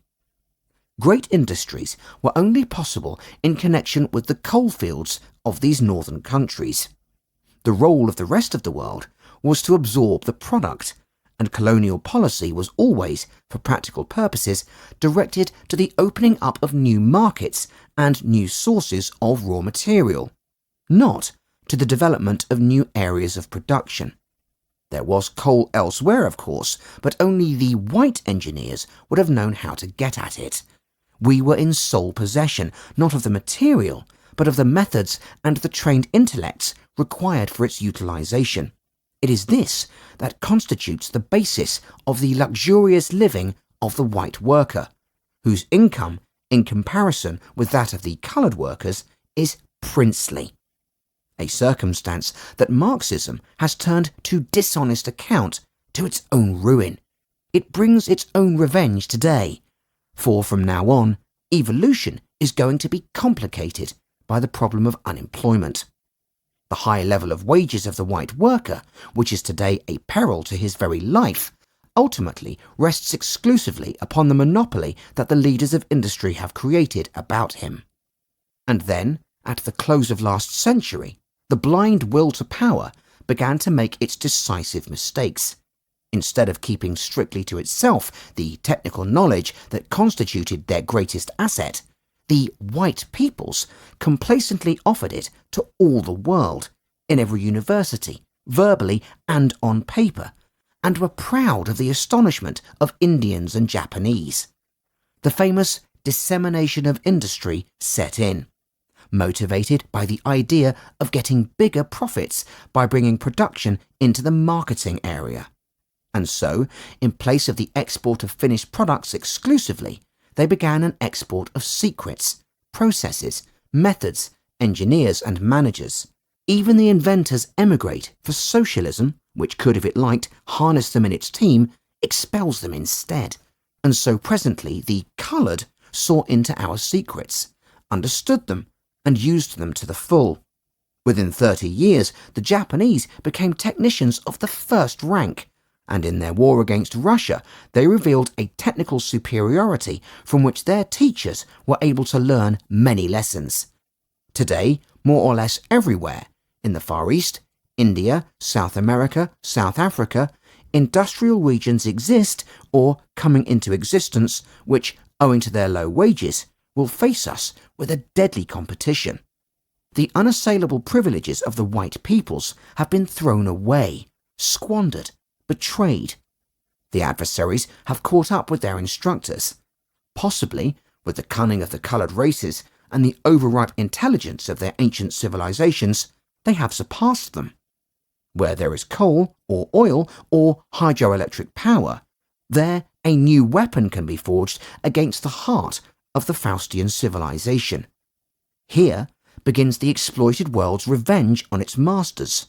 The innumerable hands of the coloured races, at least as clever and far less exigent, will shatter the economic organisation of the whites at its foundations. The accustomed luxury of the white workman, in comparison with the coolie, will be his doom. The labour of the white is itself becoming superfluous. The huge masses of men centred in the northern coal areas, the great industrial works, the capital invested in them, whole cities and districts are faced with the probability of going under in the competition. The centre of gravity of production is steadily shifting away from them. especially since even the respect of the coloured races for the white has been ended by the World War. This is the real reason for the unemployment that prevails in the white countries. It is no mere crisis, but the beginning of a catastrophe. But for the coloured peoples, still including the Russians, the Faustian technology is no inner need. Only Faustian man thinks, feels and lives in its form. To him, it is a spiritual need, not its economic consequences, but its victories. Navigere necesse est, vivere non est necesse.